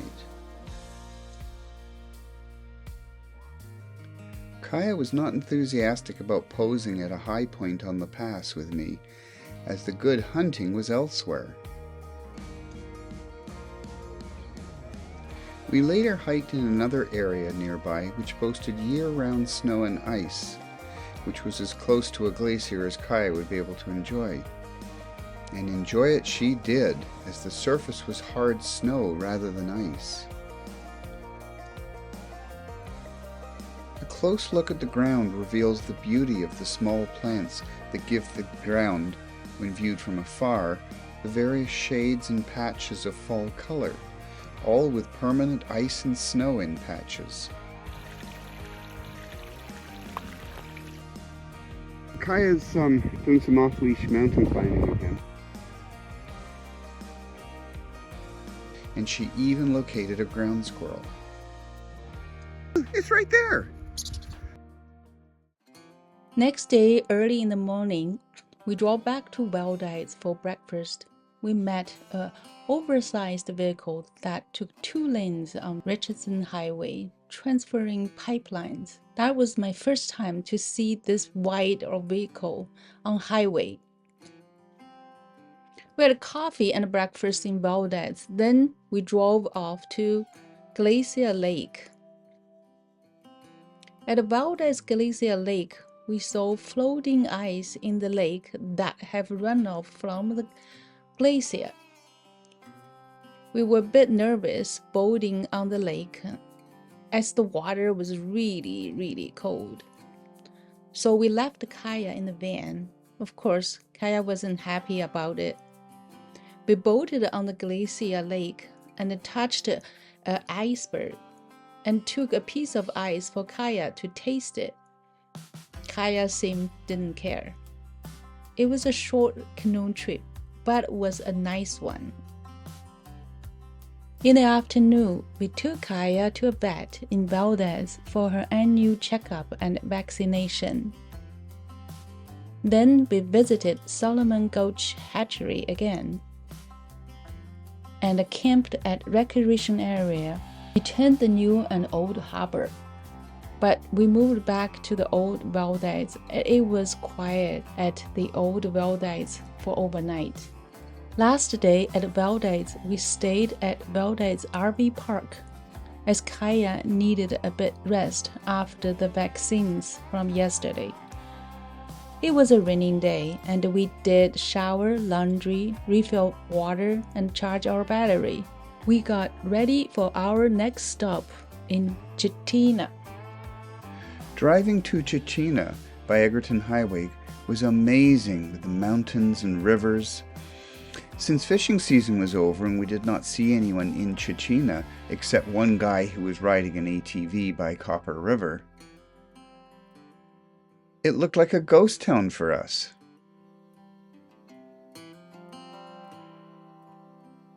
The hotel and bar were for sale, as well as one of the other businesses on the main street, and all were closed.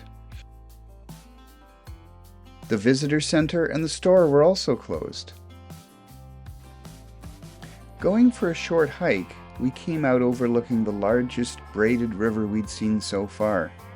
When glaciers and mountain rivers reach the valley, they bring sediment with them, and this deposits itself when the slope almost disappears. Nature was making very inefficient use of land in forming these rivers, as very little of the land is actually transporting water. Chichina is a gateway for most tourists to McCarthy, which was 2 or 3 hours driving on a non-paved road. We stayed at a pullout overnight and walked through Chichina the next morning again. We did enjoy the solitude there.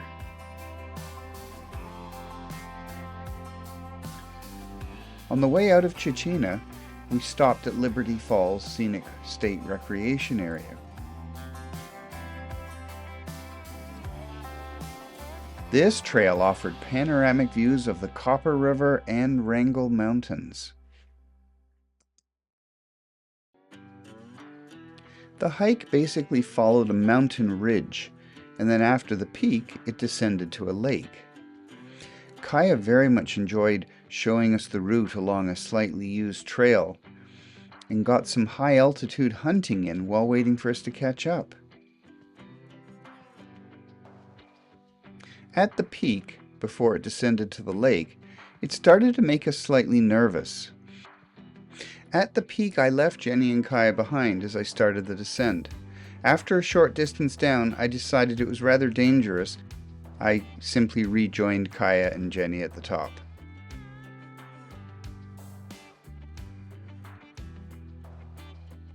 After the hike, we were back to Richardson Highway Overlook before Paxton for the night.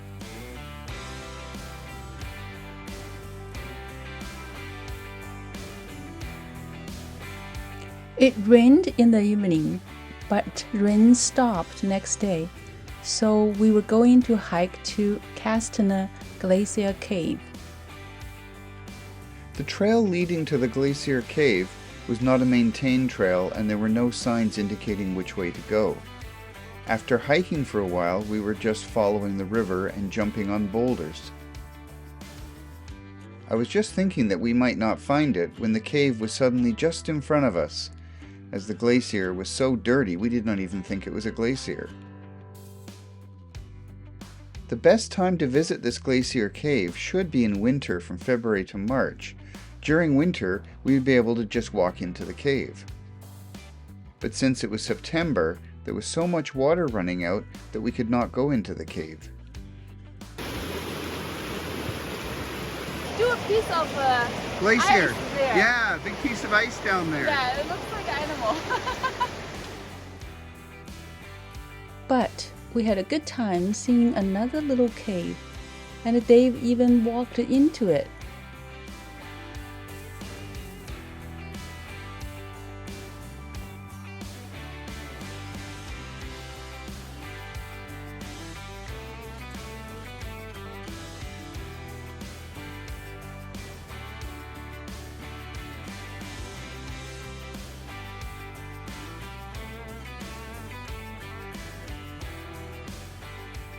We believe that this is fresh snow from maybe last night.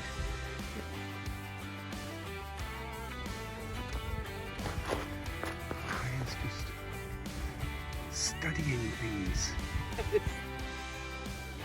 The Castner Glacier Cave was very close to Delta Junction, so we camped just outside of the town, and the next day we had breakfast parked at the Delta Junction Visitor Center. But the visitor center was already closed for the season. We drove to Talk and stopped for gas and van wash, then toward the Canadian border. However, we did not cross the border that day, we stopped at Dead Man's Lake Campground for our last night in Alaska.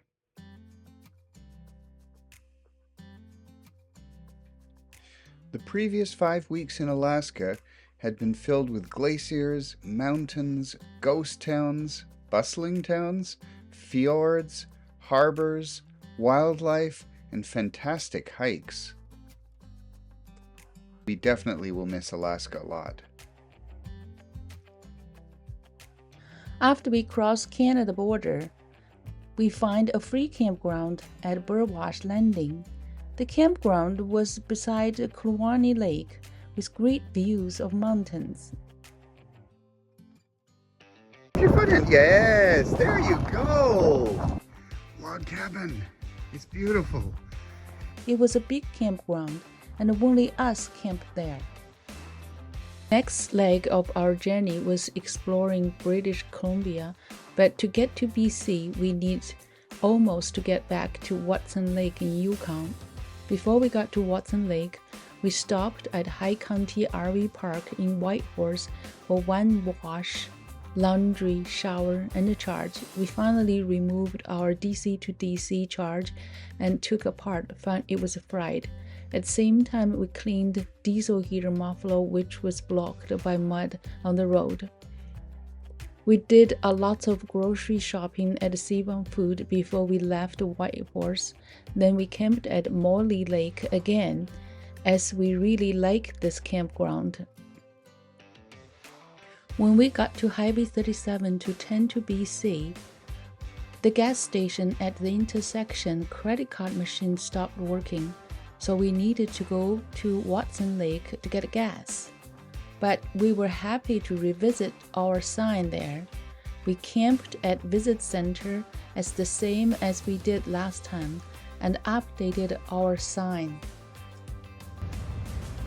So we just added 12,000 kilometers. That's from Watson Lake, go around Alaska and back to Watson Lake to here. This is our second time by Watson Lake.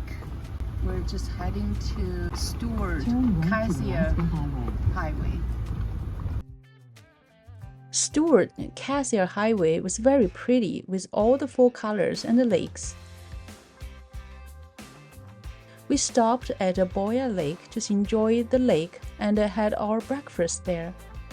We took Kaya for a walk around the lake. The color of the water was spectacular. If we ever take this trip again, we will be spending a few nights here for sure. After a short stop at Boya Lake, we were back on the highway heading to Jade City. It was about 30 minutes from Boya Lake to Jade City. We stopped there and visited their store, got to know a bit about Jade City history, then we headed to Cassiar, the abandoned ghost town. Cassiar was a company-owned asbestos mining town. When the company closed the mine and liquidated its assets, most of the houses were auctioned off and trucked away. There were still signs of Cassiar's past there. The giant mining site still sits. A few rotting houses still standing. We did not see locals there, except one house had smoke coming out of the chimney with a dog barking, which Kaya barked back at in conversation.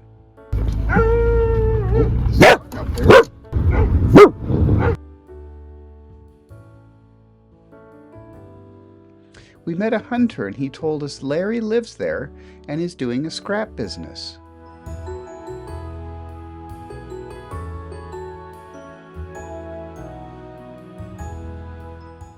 We stayed at the abandoned Cassiar Airport runway and had a fantastic night as we finally got to see the northern lights there.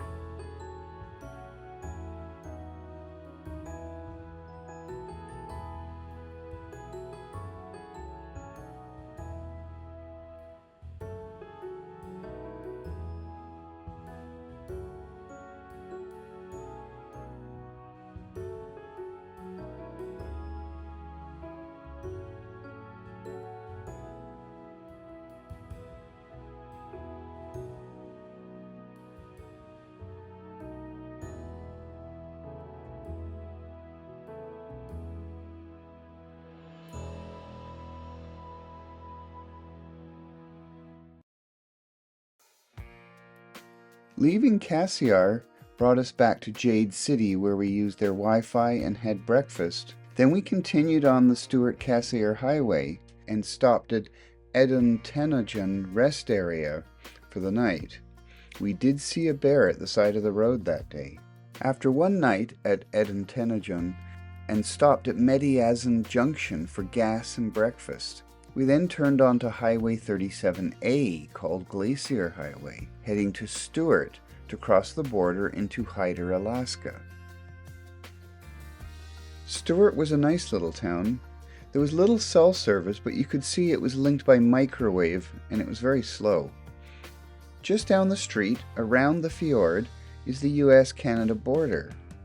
Although the road crosses the border, all it does is go through Hyder and then up a rough road to mining operations.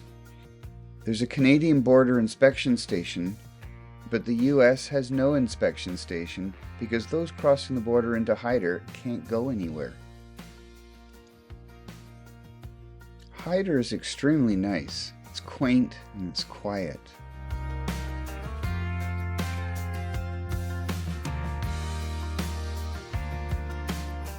It has a bear sighting area, but it was closed for the season, and the bears knew this. The road follows a braided river for quite some time, and then starts to climb. We came across active mining operations, as well as eventually our first glacier sighting. The road was very rough with lots of potholes. The road going to that corner over there. The road was carved into the steep face of the mountain, and frequently we caught sight of creeks racing down the steep slope.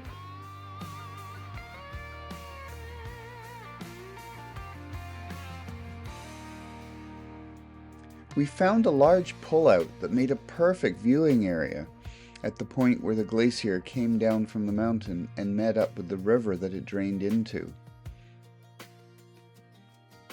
As we studied Salmon Glacier, we realized just how far below us the glacier really was. There was no hope of climbing down to its surface. It was almost impossible to make out the surface details. We would later find out the surface consisted of huge, deep crevices at nearly 3,000 meters altitude. We decided this would make a very memorable campsite. But as we proceeded, we kept on finding we were not perceiving the immense scope of this landscape and how far we actually were above the glacier. Kaya's afternoon walk that day would find her actually noticing majestic views. By the end of our walk, we could make out a snowstorm up in the ice field above the glacier. So I'm keeping an eye on this glacier. As best as I can tell, that storm is actually moving towards us and we're seeing less and less of the glacier. Returning to Little Gray, we got some heat going and watched a snowstorm developing in the nearby mountains.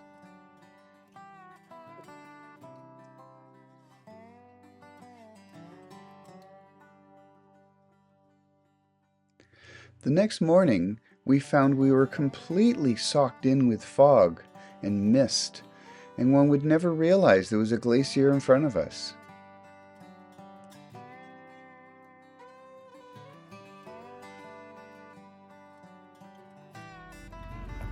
Bye-bye, Salmon Glacier.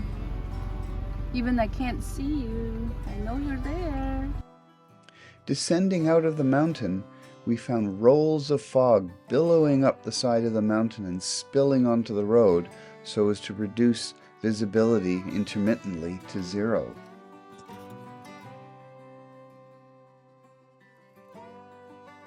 We soon descended out of the fog. At one point, we came across a huge boulder that had fallen onto the road. However, there was room for us to get around it.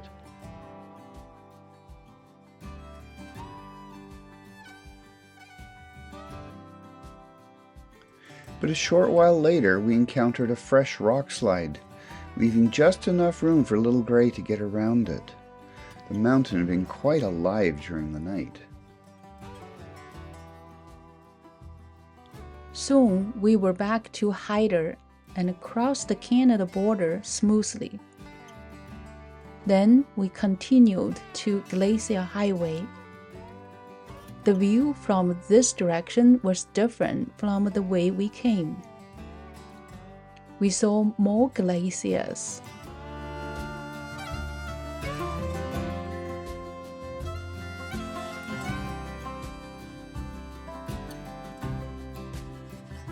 But we did not see any wild animals in either direction. We finished Glacier Highway and turned onto Stuart Cassier Highway and camped at Kitwanga Centennial Park for the night. At this point, we had finished Stuart Cassier Highway, and the highway changed to Highway 16, called the Yellowhead Highway, leading up to Highway 97. We had breakfast at Whitside Canyon Waterfalls, and then camped at a co-op established campground close to Burns Lake Village.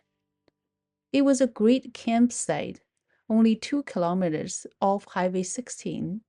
That night, only one other vehicle camped there. It was a very quiet place.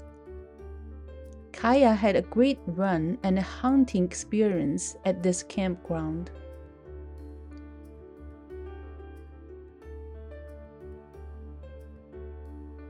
Next day, we drove to Walmart at Prince George and picked up our Amazon order to replace the broken water pump.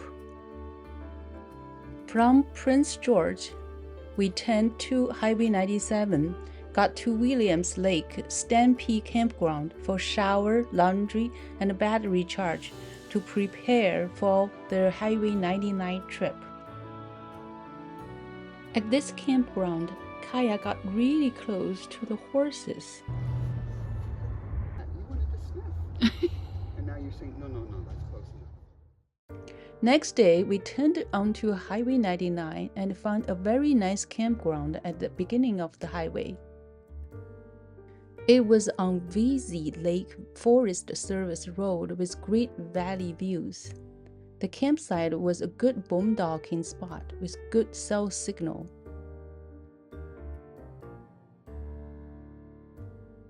We walked Kaya up the rough service road in the mountains, and we saw cows, horses, and deer at various places.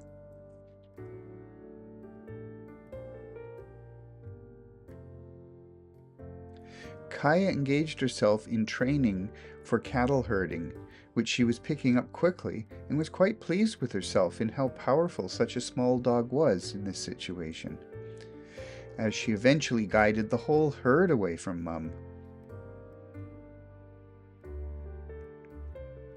This area not only provided us pleasant weather, but was a beautiful landscape. It appeared a wildfire had been through the area sometime in the past, but it was now most pleasant, even if some trees were black and dead. We were very lucky that we got clear skies the next morning when we started our trip on Highway 99, called the Sea to Sky Highway. Basically, sea to sky means from Vancouver, the sea, to Whistler, the sky, not sky to sea, which was the way we were going.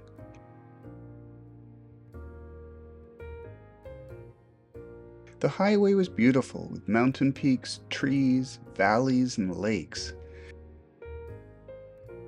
It was a bit scary with the steep hills and sharp turns along the highway, where it was not recommended to drive in the dark.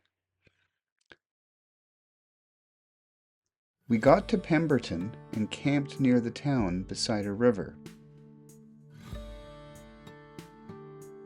The next day we got to Horseshoe Ferry Terminal.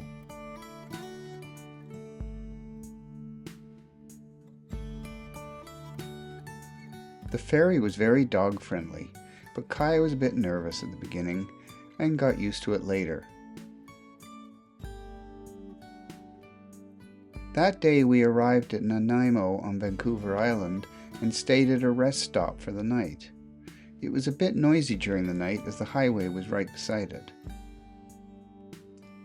We planned to stay on Vancouver Island for a few days, and now we realized that the island is very large, with wildlife, huge trees, huge beaches. It's a nature heaven. We started by exploring the northern part of the island. We tried to find wild, isolated campsites along Highway 19 on the way there. We drove on rough logging roads to get to those kinds of campsites, which was exciting, but also made us nervous. iOverlander pointed out a supposedly nice campsite many kilometers down a very rough gravel track, but after a short stretch we decided we really did not like the rough road. So we headed for our next choice, and it was almost as bad a road, however we did make it to the spot indicated. It was actually a campground, and there was another party at the other end of it from where we stayed. There was a pot toilet and trails around the area. The views of the mountain landscape were great. So this area is covered in trails according to a sign that we saw. We're walking up here just to have a quick look and get a little after lunch exercise. The next morning we stopped for breakfast at a rest stop that was particularly nice, with pit toilets, trails, and a river. And then as we were leaving, the Kaya uncovered a deer that had been lurking at the side of the entrance and made it go on its way. Port Hardy is pretty much the end of the highway at the north end of Vancouver Island. We stopped in a campground for all of the usual services we needed.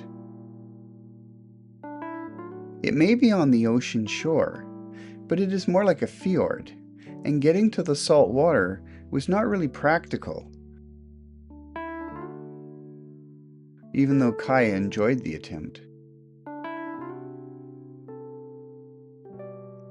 We explored the town,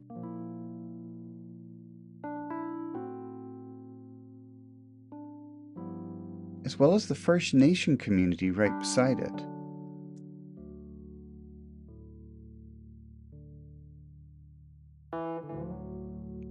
We headed back down the island towards Highway 4 to Tofino. We made use of logging roads to find a backwoods wild camping spot in a logging operation. Luckily it was a weekend, so no one was there until 5 o'clock Monday morning. Jenny's up here admiring the construction equipment. Okay, my gut tells me that we are there. I'm seeing, although it probably isn't coming out on camera, signs of Little Gray. Right there. Yes, there's our home. On the way to Tofino, our little gray needed another oil change. And we were very lucky that Lone Lake Campground was still open for the season, and it was very close to Van Isle Ford in Port Alberni. It was no surprise that we were the only campers there that night, because the campground would be closed for the season next week. There were hiking trails close to the campground, and we did our hike after lunch.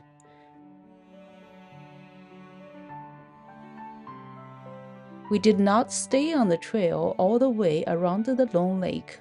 Instead, we hiked to Summit Lake, then used a logging trail back to the campsite.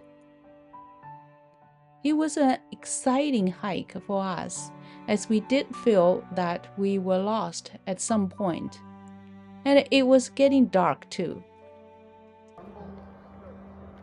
So finally, we're almost back to the original trail.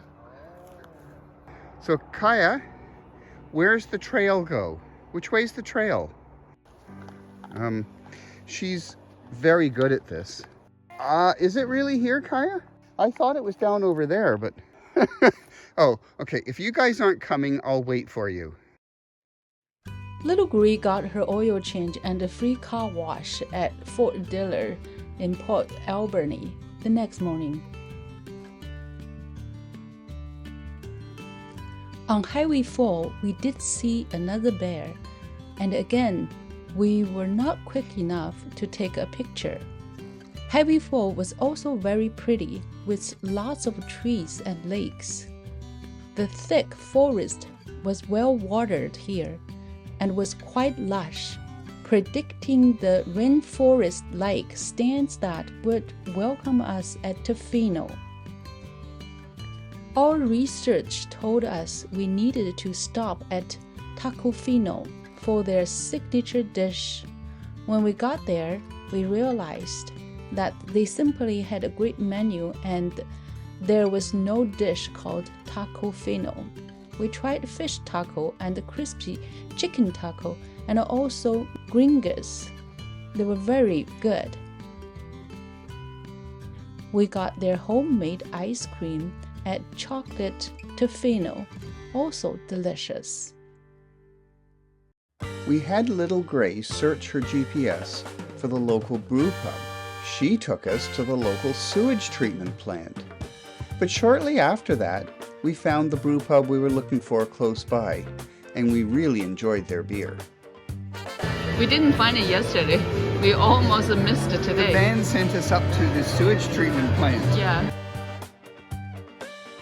The town of Tofino sits on the peninsula's tip, and it boasts famous sandy beaches like Tonquin Beach, Third Beach, Mackenzie Beach,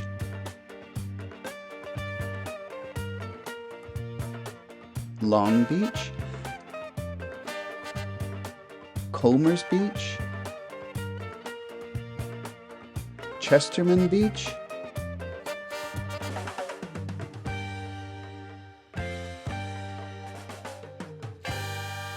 and Cox Bay. Cox Bay, Chesterman, and Long Beach had year-round surfing facilities. Unfortunately, we didn't know surfing, but we enjoyed watching people surf at Cox Bay Beach.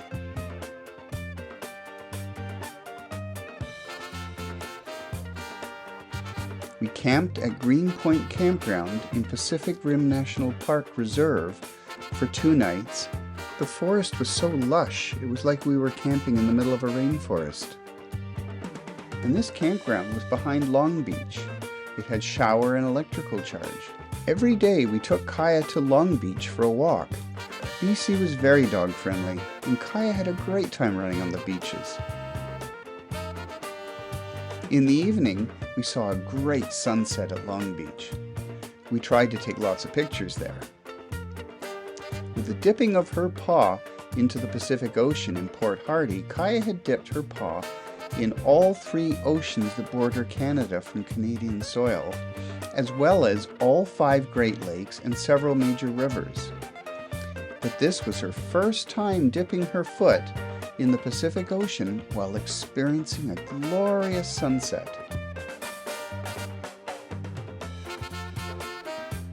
Although this was not my first sunset at the Pacific Coast, it was my first Pacific Coast sunset in Canada, as well as Jenny's.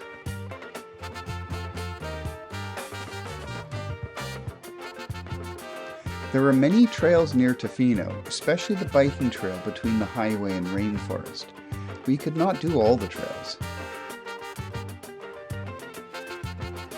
We chose Canso Bomber Ruins Trail to visit the site of a Royal Canadian Air Force that crashed shortly after takeoff on February 12, 1945.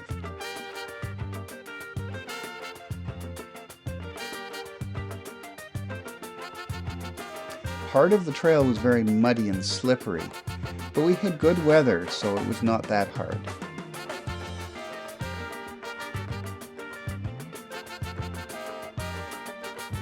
We had to say goodbye to Tofino and drove back to Port Alberni, shopped at Walmart, as well as camped there. Next day, we stopped in Comer's to visit the farmer's market just to see the goats on the roof. those goats, they live on the roof.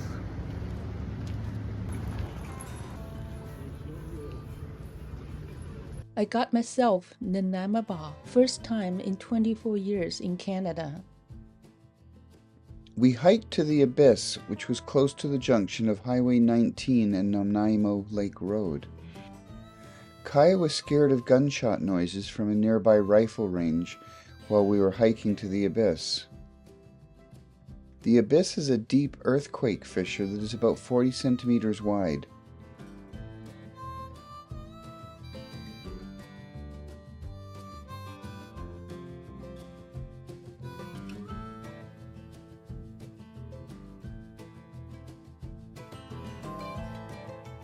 After the hike, we simply camped up a road to a First Nation settlement not far from the abyss. We also saw some wild, pure black and white rabbits in the Namo. Kaya was very interested in chase them. We visited Victoria and walked around the downtown. The most interesting thing was we took Kaya for a horse carriage ride along downtown area. It was quite experience as we never thought dog was allowed for the horse carriage tours. So is Kaya watching where she's going? It was Thanksgiving long weekend and most of campgrounds that close to Victoria were full.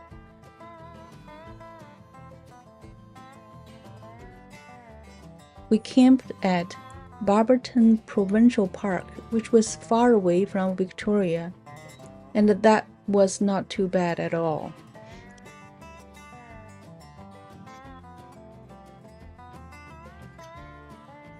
At this point, we wanted to tour the southwest coast of Vancouver Island, so we drove to Highway 14 and hiked to Mystic Beach. The trail to the beach is possibly as interesting as the beach itself. Sections of the trail were just covered in roots, well above the ground. A large suspension bridge was far too frightening for Kaya, both because it swayed and because of the floor that irritated her paws.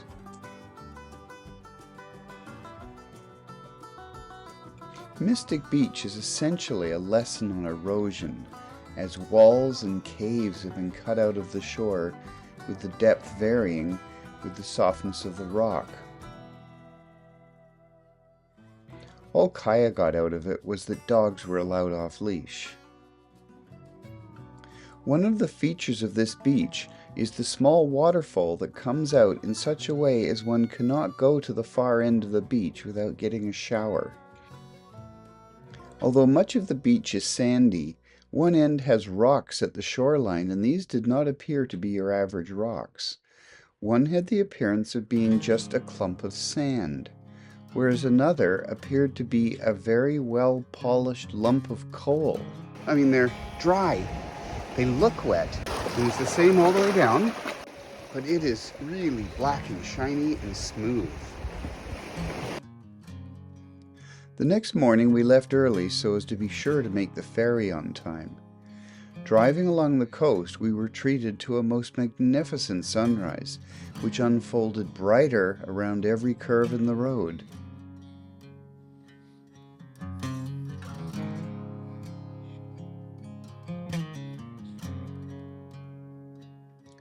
We arrived at the ferry terminal in great time.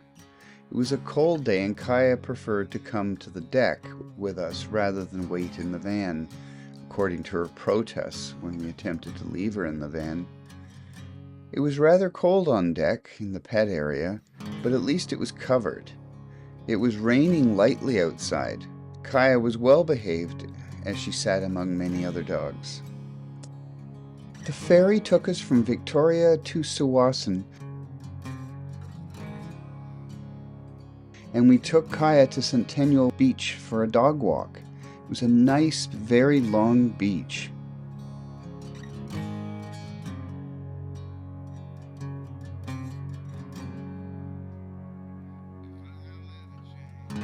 We stayed at Walmart in Tsawwassen and shopped at Costco in Richmond the next day.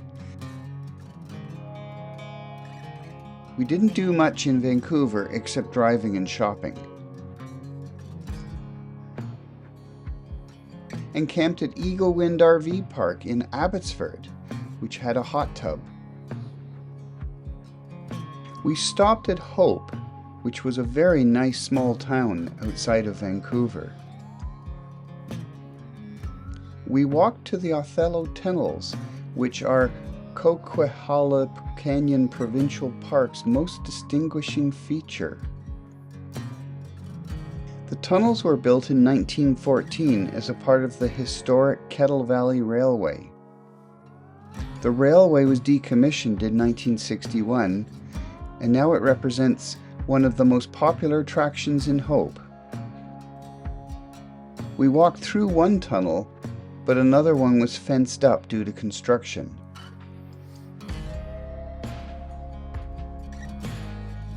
So after reading a signpost further back from the tunnel, the section around here was the most expensive section of railway in the world on a per mile basis, 1.6 kilometers. And the sign mentioned that, $300,000 at the time.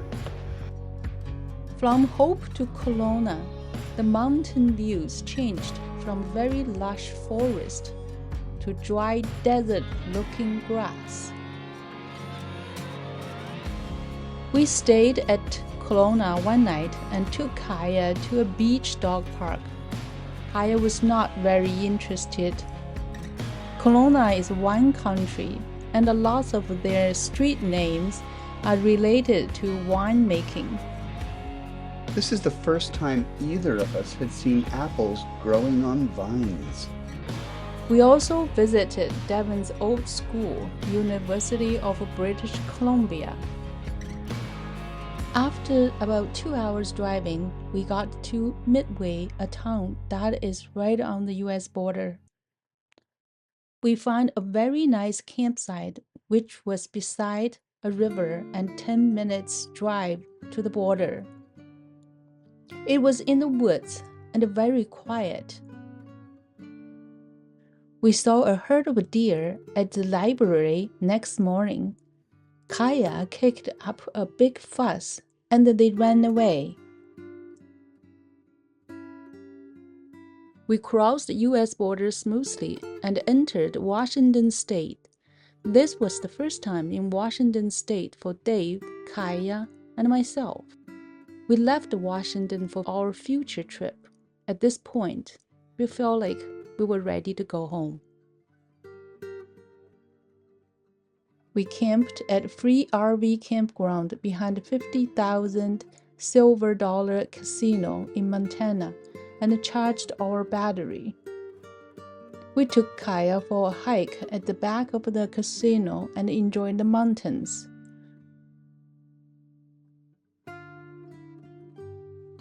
Still climbing.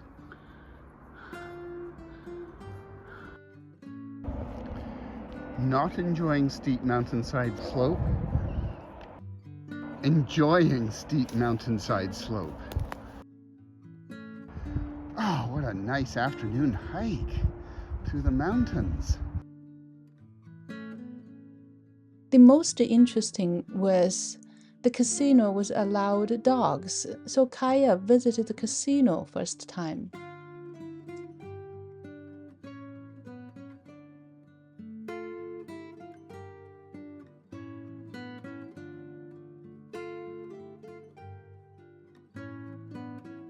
In Montana, there was a prison museum at Deer Lodge that was closed when we got there, but we still walked around it. The town had a bylaw that the punishment for camping in the park behind it could get you up to 6 months in prison.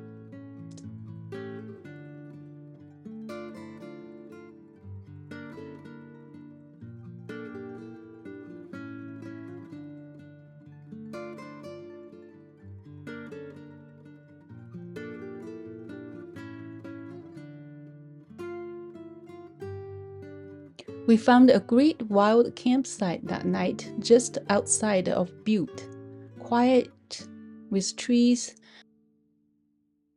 and a great sunrise next morning. It's a few minutes later, and it looks even better outside. Jenny drove occasionally, but only on smooth roads. She gave up rough road driving on the Dempster Highway when she tried a section there and it didn't go well. She was the one driving as we approached the turnoff to the gravel trail that would lead to our next campsite, so she kept driving. The GPS instructed, "Continue driving on Suicide Pass." After turning onto a flat hilltop that would be our campsite, and which we'd been directed to by the GPS, she seemed disappointed with the actual campsite. I thought we could do better, so we move on, and I let Dave drive, and we got to another one, that flat, that looks much better.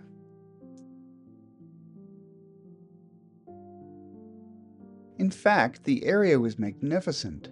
Rolling hills with scattered trees and patches of forest and oodles of magnificent views. Just a little further in the direction we had been heading when we turned off the highway, the landscape transitioned into endless plains.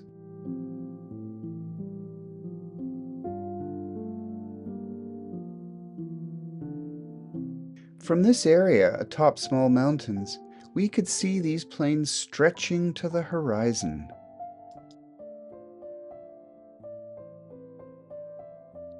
Kaya was not generally worried about magnificent views or even posing atop hilltops for photos. But she seemed somewhat distracted from her normal hunting ritual at times by the sights she was catching and where she was climbing to. The real treat was when we woke up the next morning and looked out our side window. We were met by a magnificent sunrise. Custer National Park. So that's what that was called that we were in. We made to Fort Meade Recreation Area in South Dakota, camped at Alkaline Creek Campground. It was maintained by BLM land on Fort Meade. It was a great place to hike.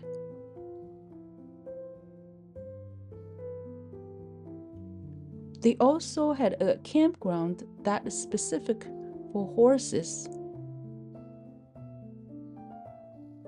Kaya was hunting all over the woods and had a big chase after a deer.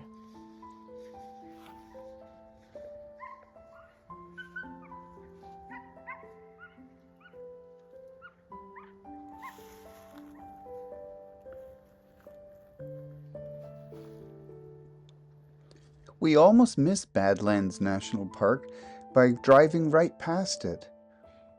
But we were glad that we entered when we came to the easterly entrance. You have to camp in the park to actually fully understand and appreciate the environment and landscape. This place is truly a wonder and a real sight to see.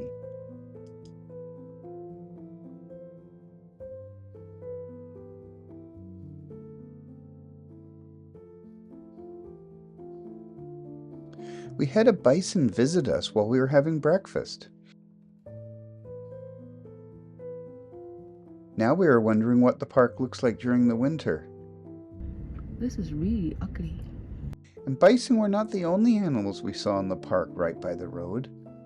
The bighorn sheep were easy to find also. We would have liked to hike on all the trails if the park was dog-friendly. Either you were on the top of the Badlands or on the bottom. They were around us.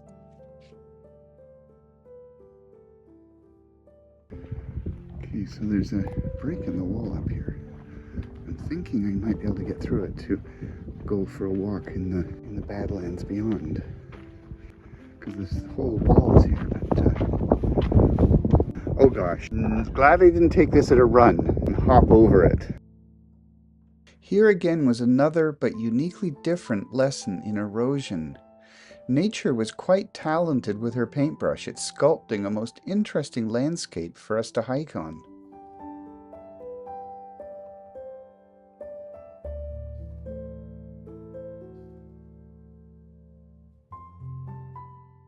We camped by Missouri River after we left Badlands National Park. Kaya was much happier as she could walk with us instead of stay in the van.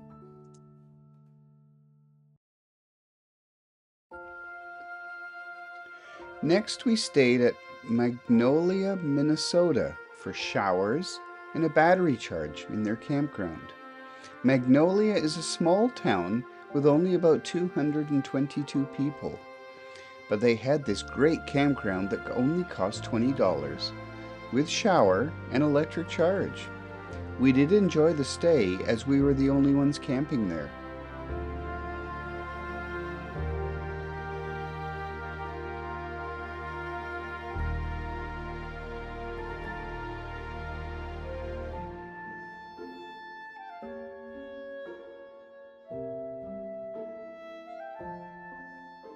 For our last night in the USA, we camped at Love's Truck Stop in Charles.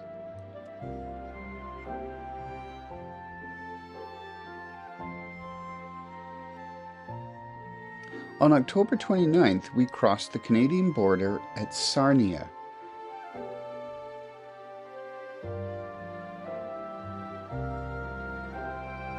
And camped at the casino. We went to the casino to use their washroom and lost $5. And then headed home on October 30th. Kaya got to check out our house for dangers first and decided we should leave again anyway, as she preferred van life. So she stayed in Little Grey for quite some time and reluctantly left the van once it got cold. I'm unpacking. Kaya is still looking expectantly. Okay, she's now getting demanding. Get back in the home and let's hit the road. This had been our longest trip so far, in terms of both time away and distance driven.